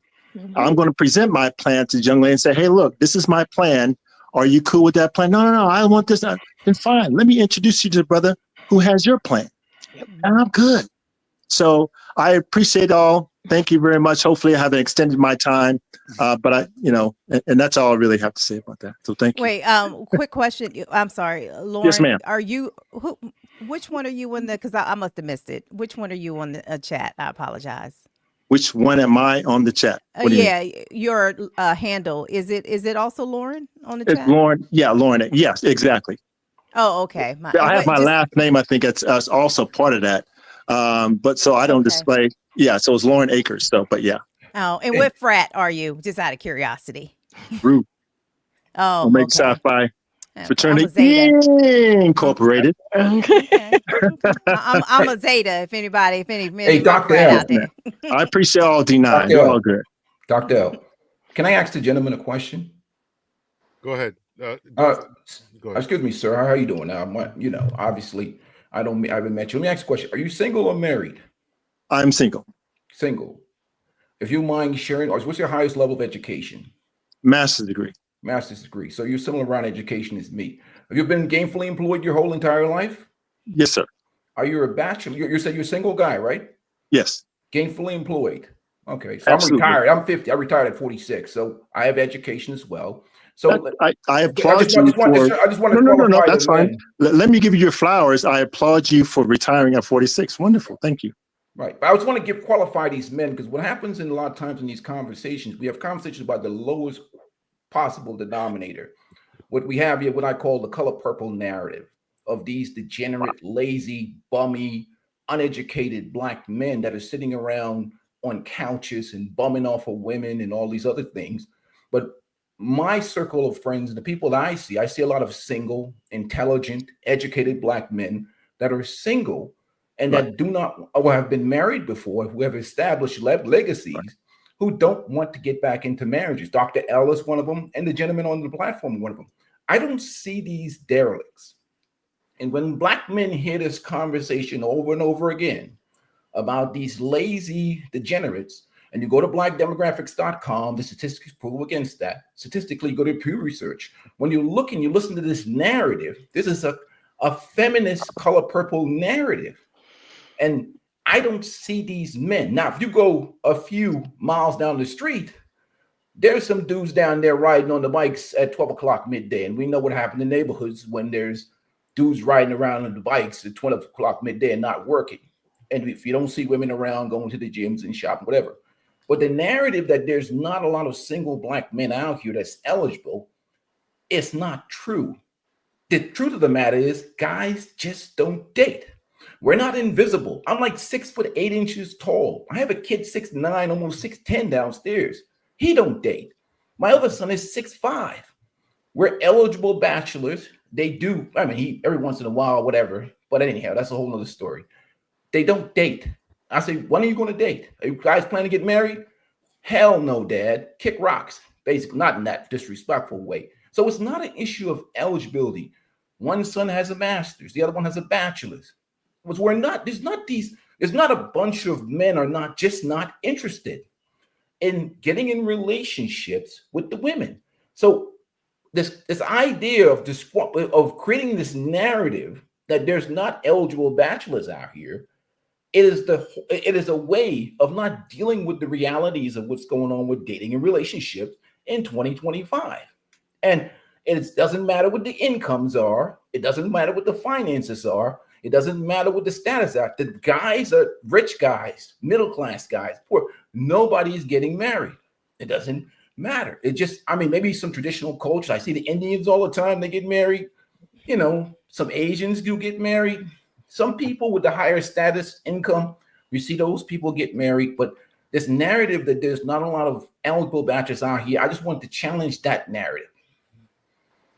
I'm not sure where is that even coming from, that that black men aren't dating or black women aren't finding eligible black men. I mean, I don't think either one of us have said that tonight. I can't recall any of us saying that. Well, I was hearing conversations about guys go ahead, guys sitting on the couch, guys not being able to pay bills or expenses, and guys are just lazy and whatever. I've not attracted not one of those men. Yeah. So we've heard the descriptor of those types of men. Yeah, but look, I think I think there are a plethora of eligible, beautiful black men out here to date. I neither one of us tonight have said that there are no good black men out here, Right. because I think that's a crock of sugar honey iced tea. There's plenty of beautiful black men out here to find if you are looking for a relationship. So neither one of us have said that. So I just want to clarify that. I think, I do believe there's somebody for everybody. Hey, if you are aligned with somebody, if you are interested in somebody who, plays video games all day, as someone was saying That's earlier, what I'm talking about. Video games. there's somebody who appreciates that. Somebody may look at that and say, well, hell, at least he at home on the Wi-Fi, but that's something that she prefers, right? That's not something I That's prefer. what I'm talking about, sister. That plays video game. What grown men like us are sitting around playing video games? Like, I'm 50 Some men years old. find peace in playing video games. But some men do, but most Gen X guys like my age don't really. In fact, we get on our kids about playing video games all day long. Like, that's not our narrative. I don't think maybe that's not all issue. day long, but maybe in their free I don't time. play them at all, but everybody's different. Some people, boo, that's your preference. I'm not just gonna saying not. in general. Can I interrupt real quick? I'm sorry, I apologize. Hold on. Let's use a different example for him. What about the man, instead of video games, because he's just focused on that. Instead of video games, nobody wants a man that's sitting in his man cave outside with his $250,000 or however much he makes, that's qualified with his master's degree, smoking cigars all night and drinking expensive cognac. So the video game thing just came up.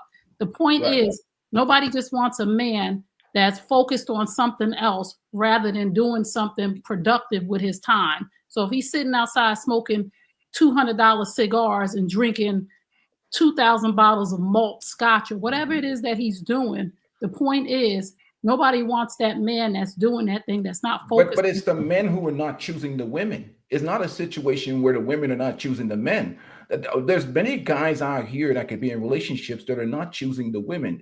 Most of these guys, look at Dr. L, successful men. All the men on the panel, it's not the men that are not, it's not the women that the women are not choosing the men. The men are not bothering with the women. Dr. L, get his AWS up out of here, because I don't believe that's so divisive. It is It's so not divisive, divisive, and it's it's the not, truth. and it's not true. It's It's not not true. true. You think It's a guy not like true. Dr. L is single because he doesn't have options? Do you personally know I Dr. don't need L? to know him. I can just look at him. It's my successful retired brother. Dr. L, you better tell him. You better tell him, Dr. L. Okay, because come on now, Wait a minute, let's say don't. this. I mean, he's a That's successful not brother. true. Dude, how about this? Let me say this. Women Okay, but no, women are divorcing men. Women are divorcing men. Hold on. Women are wait, not. you know, I'm okay, looking at my brothers on the one. screen. There's some decent looking successful brothers. You don't know that. I don't know Lamar's or I can just Lauren's look at dating. them. I'm gonna give But them you the don't benefit of know. the doubt. They probably got a woman lined up But right I'm now. gonna give them You a know, benefit the of the doubt. I think All the right, better hold on. question is.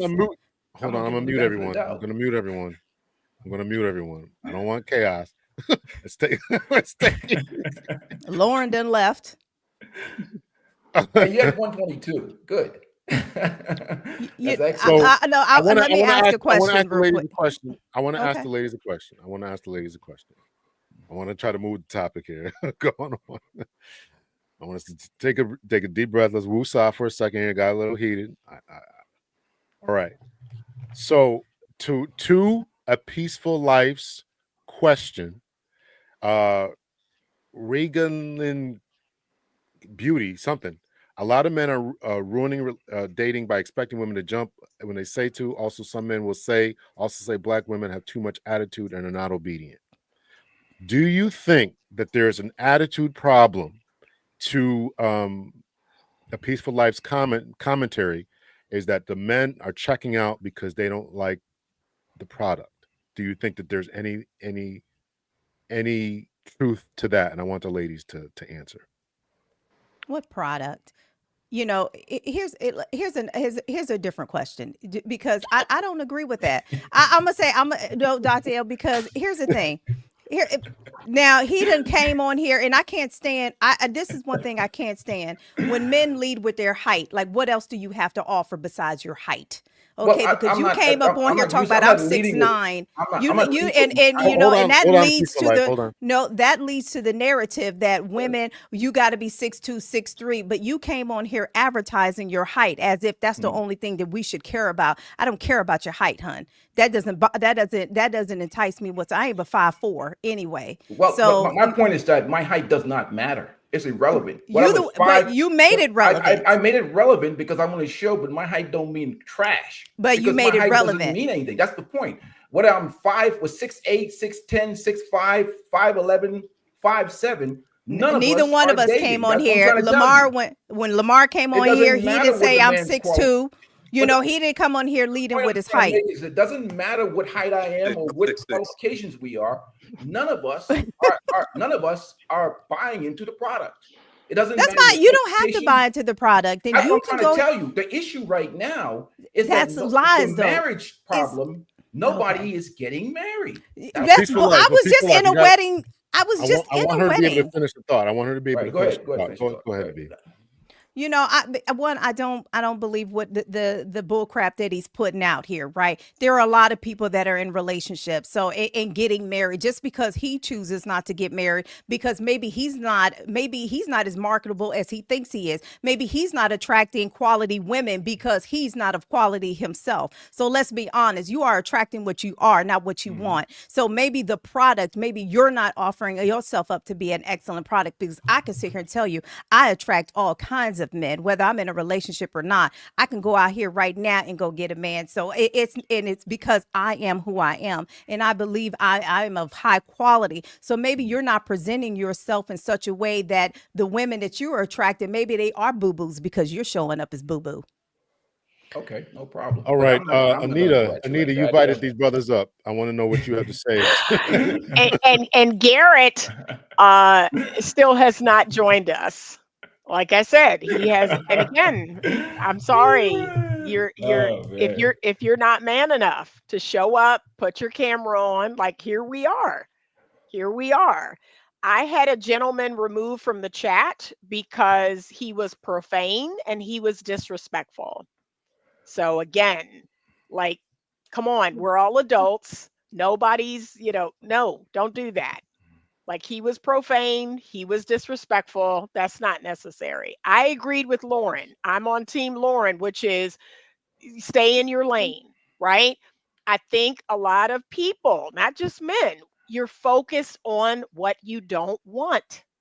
Like if me being 57, everybody knows how old I am. Okay, you're not buying the product. All right, then go to a different store, go somewhere else that sells the product you want, or don't buy at all.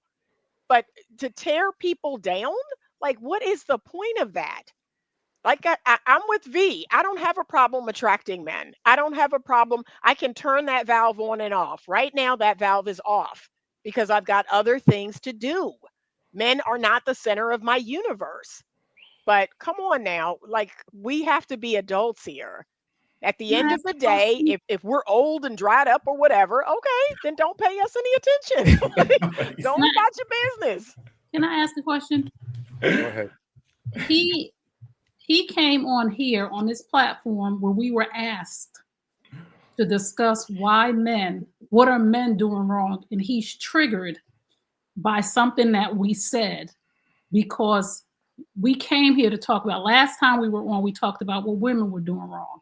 We came on here tonight to talk about what we as women feel men are doing wrong. And Dr. L's going to have a platform where he let men talk about what women are doing wrong, and we're going to receive so that we can be better.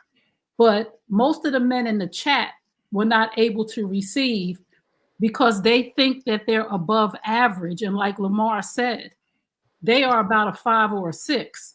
So they need to be realistic with themselves instead of coming on here saying that we're being a certain way because we're doing something that we were asked to do. We didn't come on here to attack men.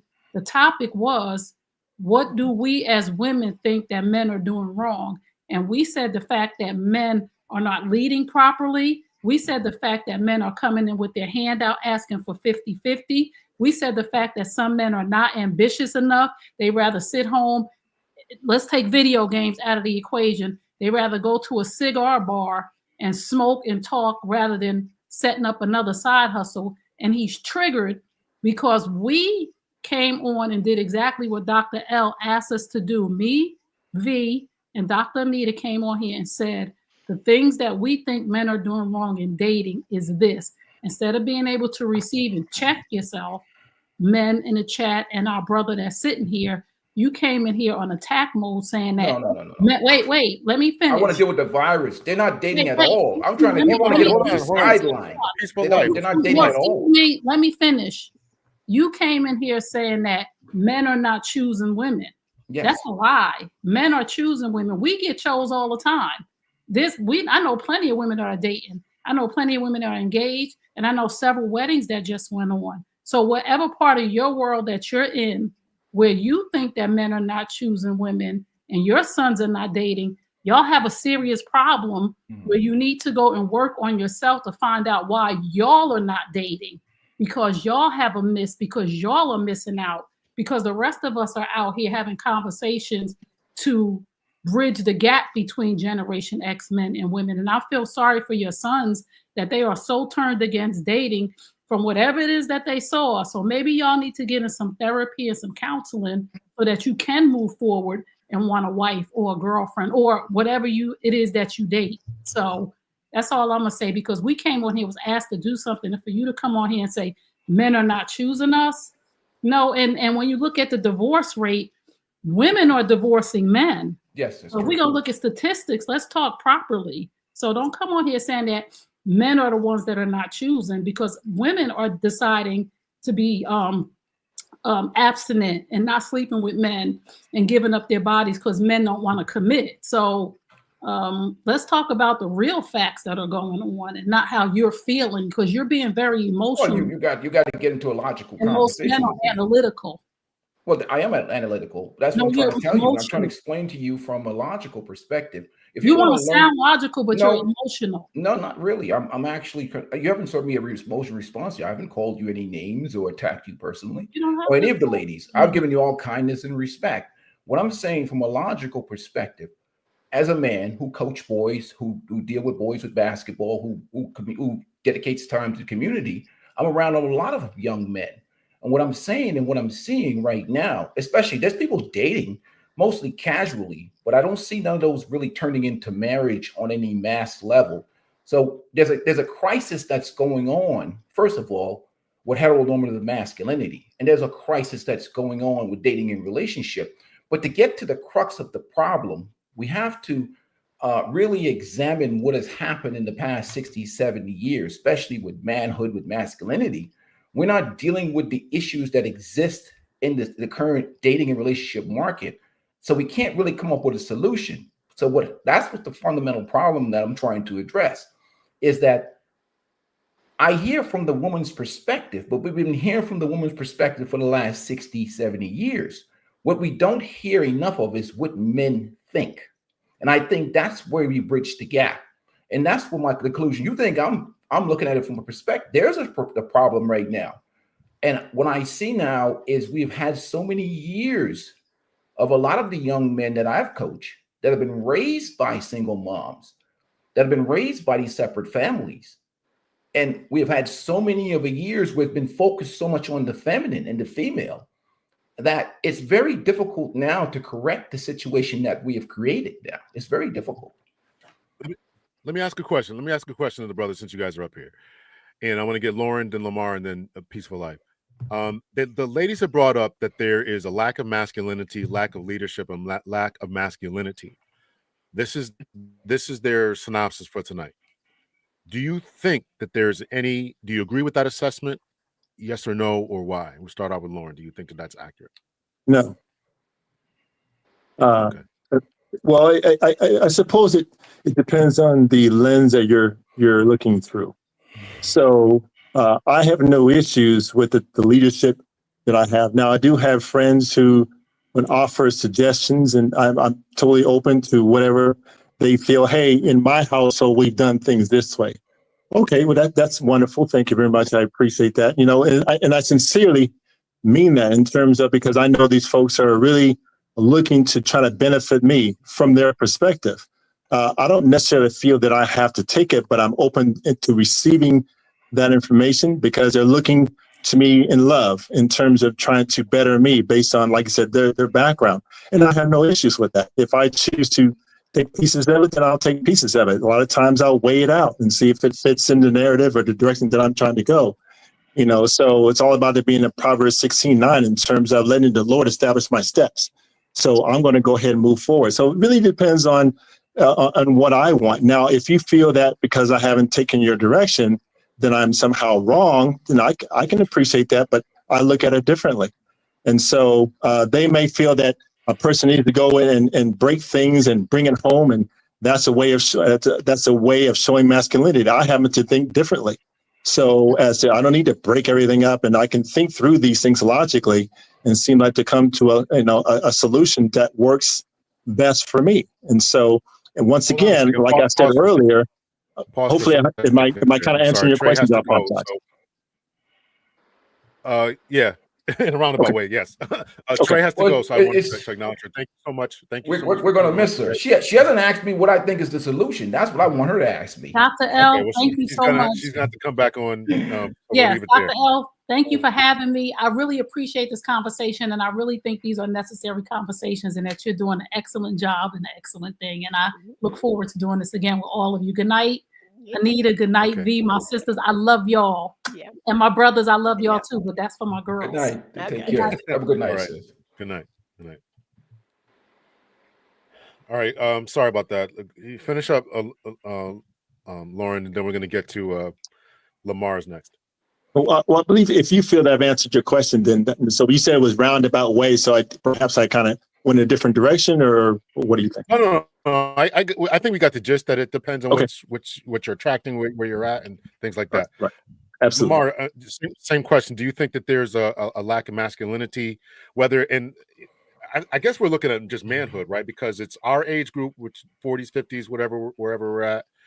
Anita's 30 years old or whatever you said you were? I'm 60, so perhaps I just think differently. I'm 60. Okay. Well, also, there were some videos played tonight that I interpreted approaching men in the below 30, trying to get them to come up. So Lamar, again, do you think that there's a lack of masculinity among the 50-year-olds and among the younger generations? I don't think it's necessarily with the 50-year-olds, and I would probably say from 40 on up, you probably don't have it as much. But I've dated younger, and when you date younger, and I've had conversations with younger guys in certain environments, and they are.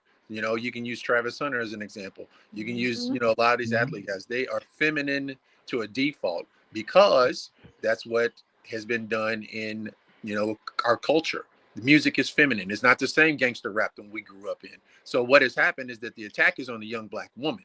She's been over sexualized to the point where it's a turnoff to men. Yes, we want a dirty girl, but we don't want a nasty girl. Right. And this generation is nasty. And 35 and under is nasty. 35, men over 35 are starting to put it together. They're starting to get their finances together. I don't believe any man should even consider getting married until he's at least 35 to 38 years old. Because you make yourself interesting, you've had some experiences, you're making more money, and you're more confident. And when you're more confident as a man, that's what attracts women. Right. Very good. A peaceful life. What say you?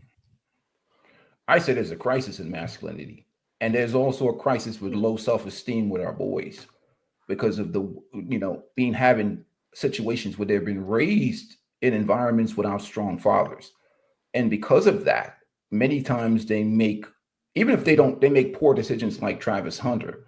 So there's a problem that exists with our boys. I mean, it's unfortunate, and we can try and correct that as much as we possibly can. But I think the fundamental problem right now, if you really want to fix the dating and relationship issues, we have to focus on the younger people, 18 to 30. A guy like me who's 50 years old, who's been married, has had kids, have been divorced, we're not producing no families or producing no, new generation of kids. We got to focus on the young men. So as far as, and you answered my question regarding my boys right now focus on their purpose right now. And I think from a legal perspective, we also got to change the laws with marriage and divorce because it's too easy to get into and too easy to get out of. So that has to change as well. So if you really want to solve the problem, we have to focus on the virus because right now we glimmer along the surface level. We're talking about these small things that exist with personality conflicts, but you have to start with these young men that are young. You have to start with the young ladies that are young, teach them how to be wives.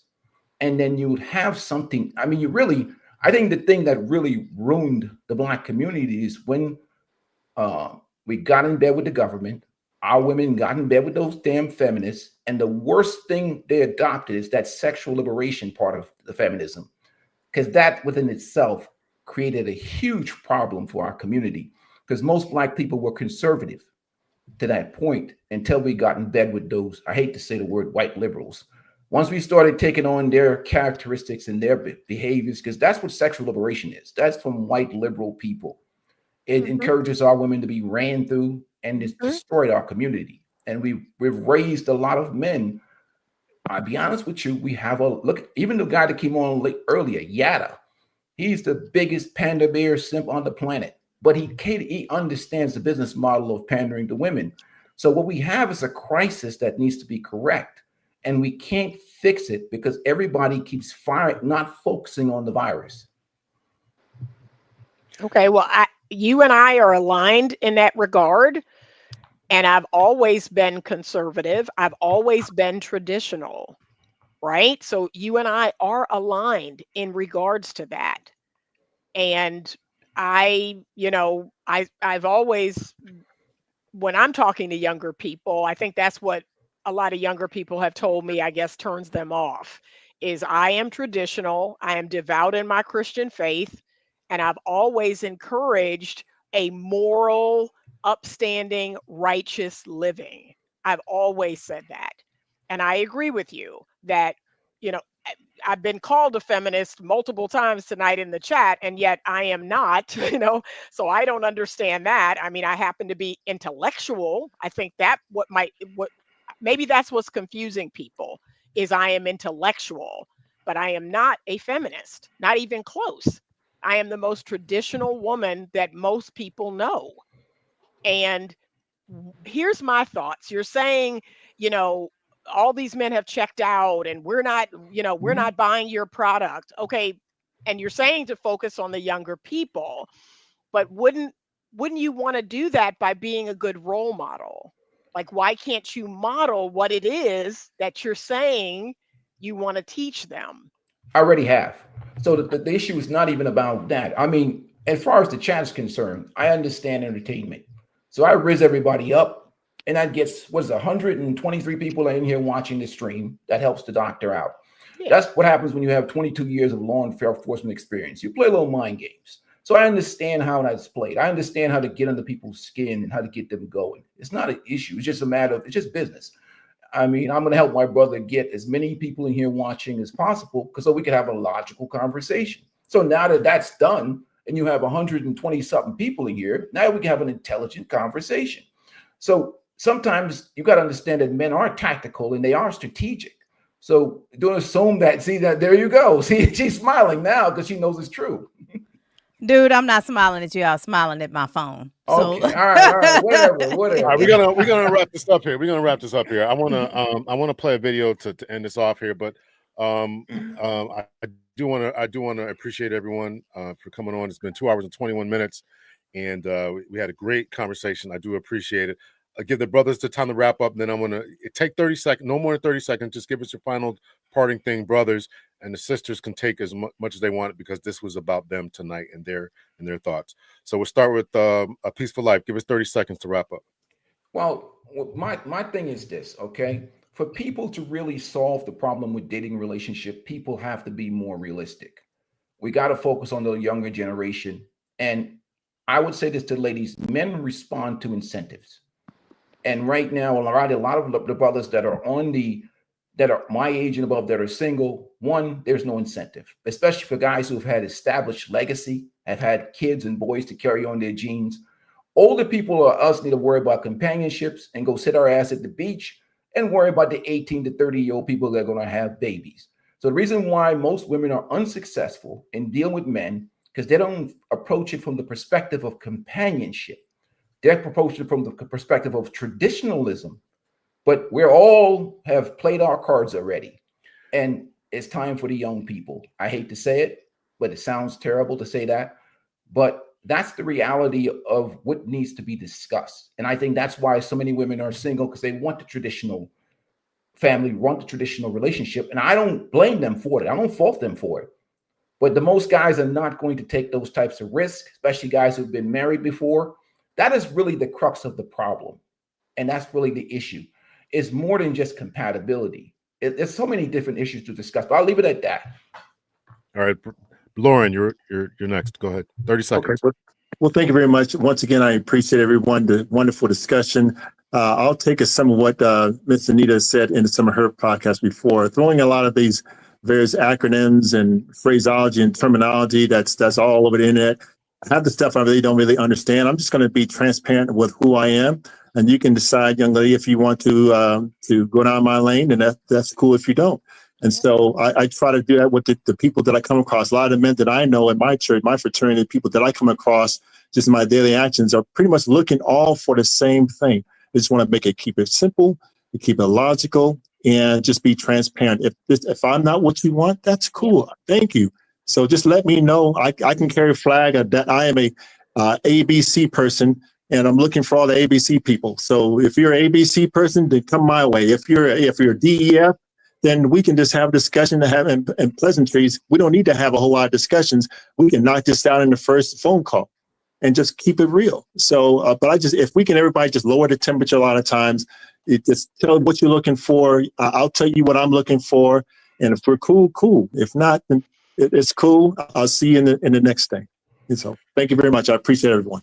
Very good. Thank you. Lamar, you got 30 seconds. I think we're talking about two different generations. So if we're sticking to Generation X, I mean, you're going to have difficulty, men that have done work on themselves, men that are successful, men that can do the things that they weren't able to do in their marriage. They're going to do it now. And they're just going to move different. Younger, under 35, it's hypersexualized young ladies. And like I agree with what he's saying is there's a bigger problem, feminine young men and over masculine young ladies. So I don't know. I mean, I don't really. Social media is bigger, and I think in the next 10 years we'll see how damaging it truly is. So Right. I think we're just walking into this. Yep.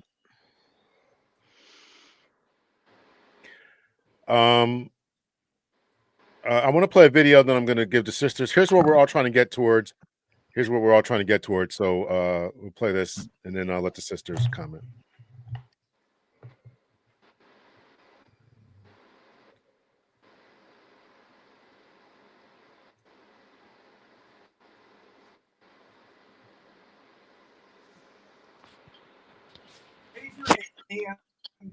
If you have heard a rumor about Miss Barker and I. Okay. Hands down. Hands down. Who's the brave one? Raise your hand. Who can say what that rumor is? Emily, what's that rumor? You guys are dating. Okay. There is a rumor going around that Miss Barker and I are dating. So it's about time that we address that, I think, because I had a couple kids come up to me at recess today and was talking about it. Okay. The answer is yes, we are dating.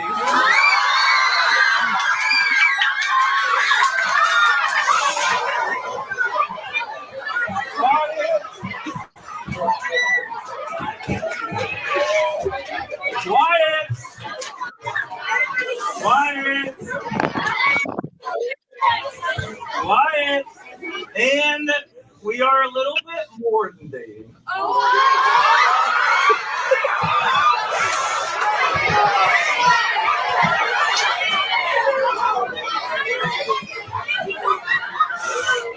And quiet, please.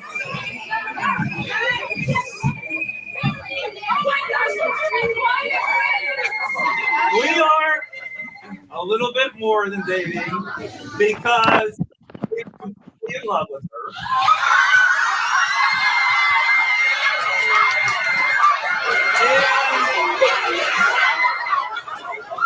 I was quiet, please.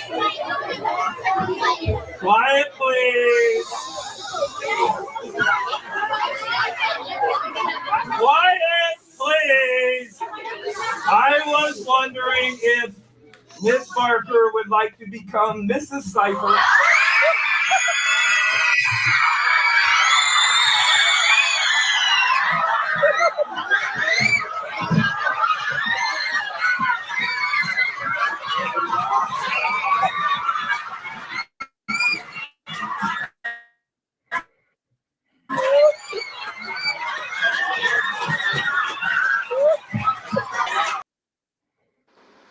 I bet you she don't care to go 50-50. All right. So I want to leave it off with that. So V, what your final thoughts here? I'm trying to I don't see how that maybe I missed the mark here. Is the clip just to show that people are getting married, like we can be happy together? Is that what the clip was? My purpose of showing the clip was, yes, people are getting married, there's still love out there, and just come together, let's work on it. And this is our ultimate goal, right? Isn't it why we're trying to come together? So that's why I want to show it. Yeah. Our ultimate goal is to get to that point. Well, and I do believe, I firmly believe that there are people out here who still are looking for love, attracting love, falling in love, despite what was said tonight. I want people to be hopeful that if you have, true intentions on attracting somebody who aligns with you, and I think that's the important piece, that who aligns with you. Not everybody's going to align with you. And you know what? That's okay. It doesn't make them bad. It doesn't make them terrible people. people that we just don't align, so like, hey, anybody I'm with, and and it's absolutely a requirement, I travel, like we travel. And if that isn't business class, it is. Like, if you must sit in economy, then so be it. Okay, then you gonna sit there by yourself with your legs cramped up into your chest on this 24-hour flight. That's fine. But I'm not sitting back there. I can tell you that, and I will say that was, that is my relationship that has leveled me up to that standard, right? But anyways, if you're not going to align with everybody, and that's okay. There is love out there. Can we just learn how to love on each other and meet each other's needs? Like, if you are in a relationship with somebody and you really want to make that relationship work, it's highly possible. Put in the work, learn what you guys need to meet each other's needs and requirements, and let's just become better people in our relationships. It's possible. I don't care what the comments said. I didn't get to read all of them, whether they're disparaging or not. And I know folks is calling us, so I don't look old at all. I don't care what my age is, but boo boo, you better look again, because this chick right here looks good. So y'all can keep that old comment and all that other stuff. These women are old. No, we're not. Okay, we are seasoned, we are mature, but we are still very, very beautiful. So and I may not align with your little young tail, right? You probably can't afford a business class ticket anyway, who may have said, that we are too old for them. That's okay. And I don't align with everybody, and I'm okay with that. We got to be okay with that. I'm just going to drop the brothers off so we'll be on you. Thank you guys for coming up. I appreciate you guys. Yeah. All right, Lamar, we got to Good talk, night, man. I'm y'all. going to have you up here, man. All right. All right, man. Thank Appreciate you. Yeah. it. Y'all are handsome too. Good looking men. Go ahead. I'm sorry to cut But you off. no, that was it. I just want people to be hopeful. I don't want the disparaging comments like Right. Trey was saying earlier, like, a lot of the things that we were saying, they were in response, right? We're not going to be able to get anywhere if we don't each level up. Like, you got to become better, I got to become better. And the only way to become better is if we have conversations about it, right? And not blame each other. There's nobody to blame. Look in the mirror, fix yourself. That is the only person you can control. You can't control somebody else, right? Control what your actions are, the energy that you put out, because you are only attracted. I'm telling you, you're attracting what you are, not what you want. So if you come in with negativity, if you come in with BS, and you come in with, I'm eating tuna fish sandwiches all day, every day, and then you want to attract somebody who eats filet mignon, like, come on now, let's align and let's love who loves us back. Right? There's love out there, period. Very good. Thank you. I appreciate that. I just want to say one thing, Dr. L. I'm never going to be offended by someone who's not as brave as me. I'm never going to be offended by someone who's not doing something with their life. I'm never that like we gave the call, and you see there were a lot of men in the chat that didn't answer. So you can call us names. I asked the moderator to remove one gentleman because he was, again, profane and disrespectful. But the truth of the matter is this: if you're not as brave as me, if you're not as courageous as me, if you're not willing to come up here, turn your camera on and show your face and speak to us using words, okay, you can hide behind the keyboard and hide behind the camera and all of that. Like, you're not offending me. You're not making me feel away, because you're not even brave enough to do what we're doing. What do they say? That how could you feel a way about people who are not even brave enough to do what it is you're doing? Like, no, I can't be offended by people who, I wouldn't seek advice from. Like, so it's kind of sad. It's really sad. And that black pill mentality is sad. Oh, it's done for us. It's over for us. Okay, it's over for you. That's your limiting belief. Don't put that limiting belief on me. It's over for you. That's what people need to say. That's it. All right, very good. I would appreciate. I thank you guys for coming on here, and being brave. Yeah, absolutely. Thank you so much to you, to V, and to Trey. I definitely want to have you guys back. This was a fiery episode. Right. The next time is the brothers. I'm trying to have it for next week, but if these Do guys it. would text me back, we can get on them. Wait, Dr. L. I see a comment right here, and I'm going to address because I saw this comment earlier to something similar. Thinking that when we say we have options, when Miss Anita and I say we have options, that we only, attracted men who want to just lay the pipe. Okay, now that's not blind carbon copy. That's not even true. Come on now. If you think that we're sitting here attracting men who just want to sleep with us, you're a fool. Okay, that's not even that's not accurate. There's a lot of women out here who are attracting real options, men who come up all the time. I want to take you out. I want to get to know you. You don't think that at 50 years old, we don't know the damn difference between somebody who just wants to sleep with us? Right. Hell, yeah. I mean, hell, my son's friends didn't. I won't say that out loud, but because I think one son is here. So trust and believe. You don't think I have gotten approached by little babies, 25, 30 years old? Please give me a break. And I don't know the difference between somebody Right. wanting to just sleep with me. Y'all, Right. don't underestimate the power of an intelligent, strong, beautiful woman. Do not underestimate the woman who knows what she's doing and where she's going in life. Do not underestimate us, because I tell you, we can take your daddy and your friends with no problems. Oh Lord. Okay. I'm Let me just give a letting you shout. know. Let me give a shout out to some members here. More with less. Thank you so much for being a member. My girl Les, a member. Wendy, a member. Glorious Love, a member. Jamisha E, a member. Eric Deadman, a member. High Vibe is a member. Dana Ryan, a member. Rhonda Payne, a member. Dub B Trey is a member. And thank you so much to Good. all the moderators, Miles, a couple other people. And Um, Emmanuel, no, whoever said, I never came on here and said I was single. I never said anything. Yep. all right. I don't want to See? argue back and forth. Let me Yep. some super chats I want to read. Mr. Stu, $4.99. Thank you so much for something for the collection plate. Mhm. Nitty, $4.99. Thank you so much. And Miles, $4.99. I appreciate all of you guys for that. And Mhm. sometimes I get cash apps. I'm not exactly sure if you guys want me to read those or not. But I do appreciate the cash apps. If I've never said it before, when sometimes the show's over and people will cash at me, so I definitely appreciate all those. I actually do use it for lunch, so Oh, so all so right. I appreciate that. I thank you guys for coming on. Is there anything else you guys wanted to say? I'm sorry well, I'm sorry, not sorry about the chat, man. It's good and bad, right? So, is there anything else you wanted to say? Anything else you want to address, Miss Anita? I mean, No, I'm no. sorry.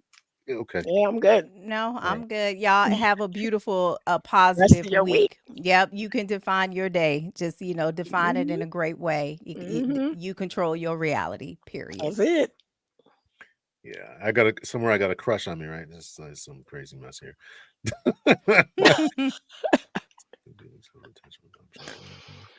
All right, y'all. So thank you guys so much. It's been 2 hours and 37 minutes, longest one so far. You guys have a great night. I will see you guys. Take care to the chat and to the lovely ladies here. Thank you so much.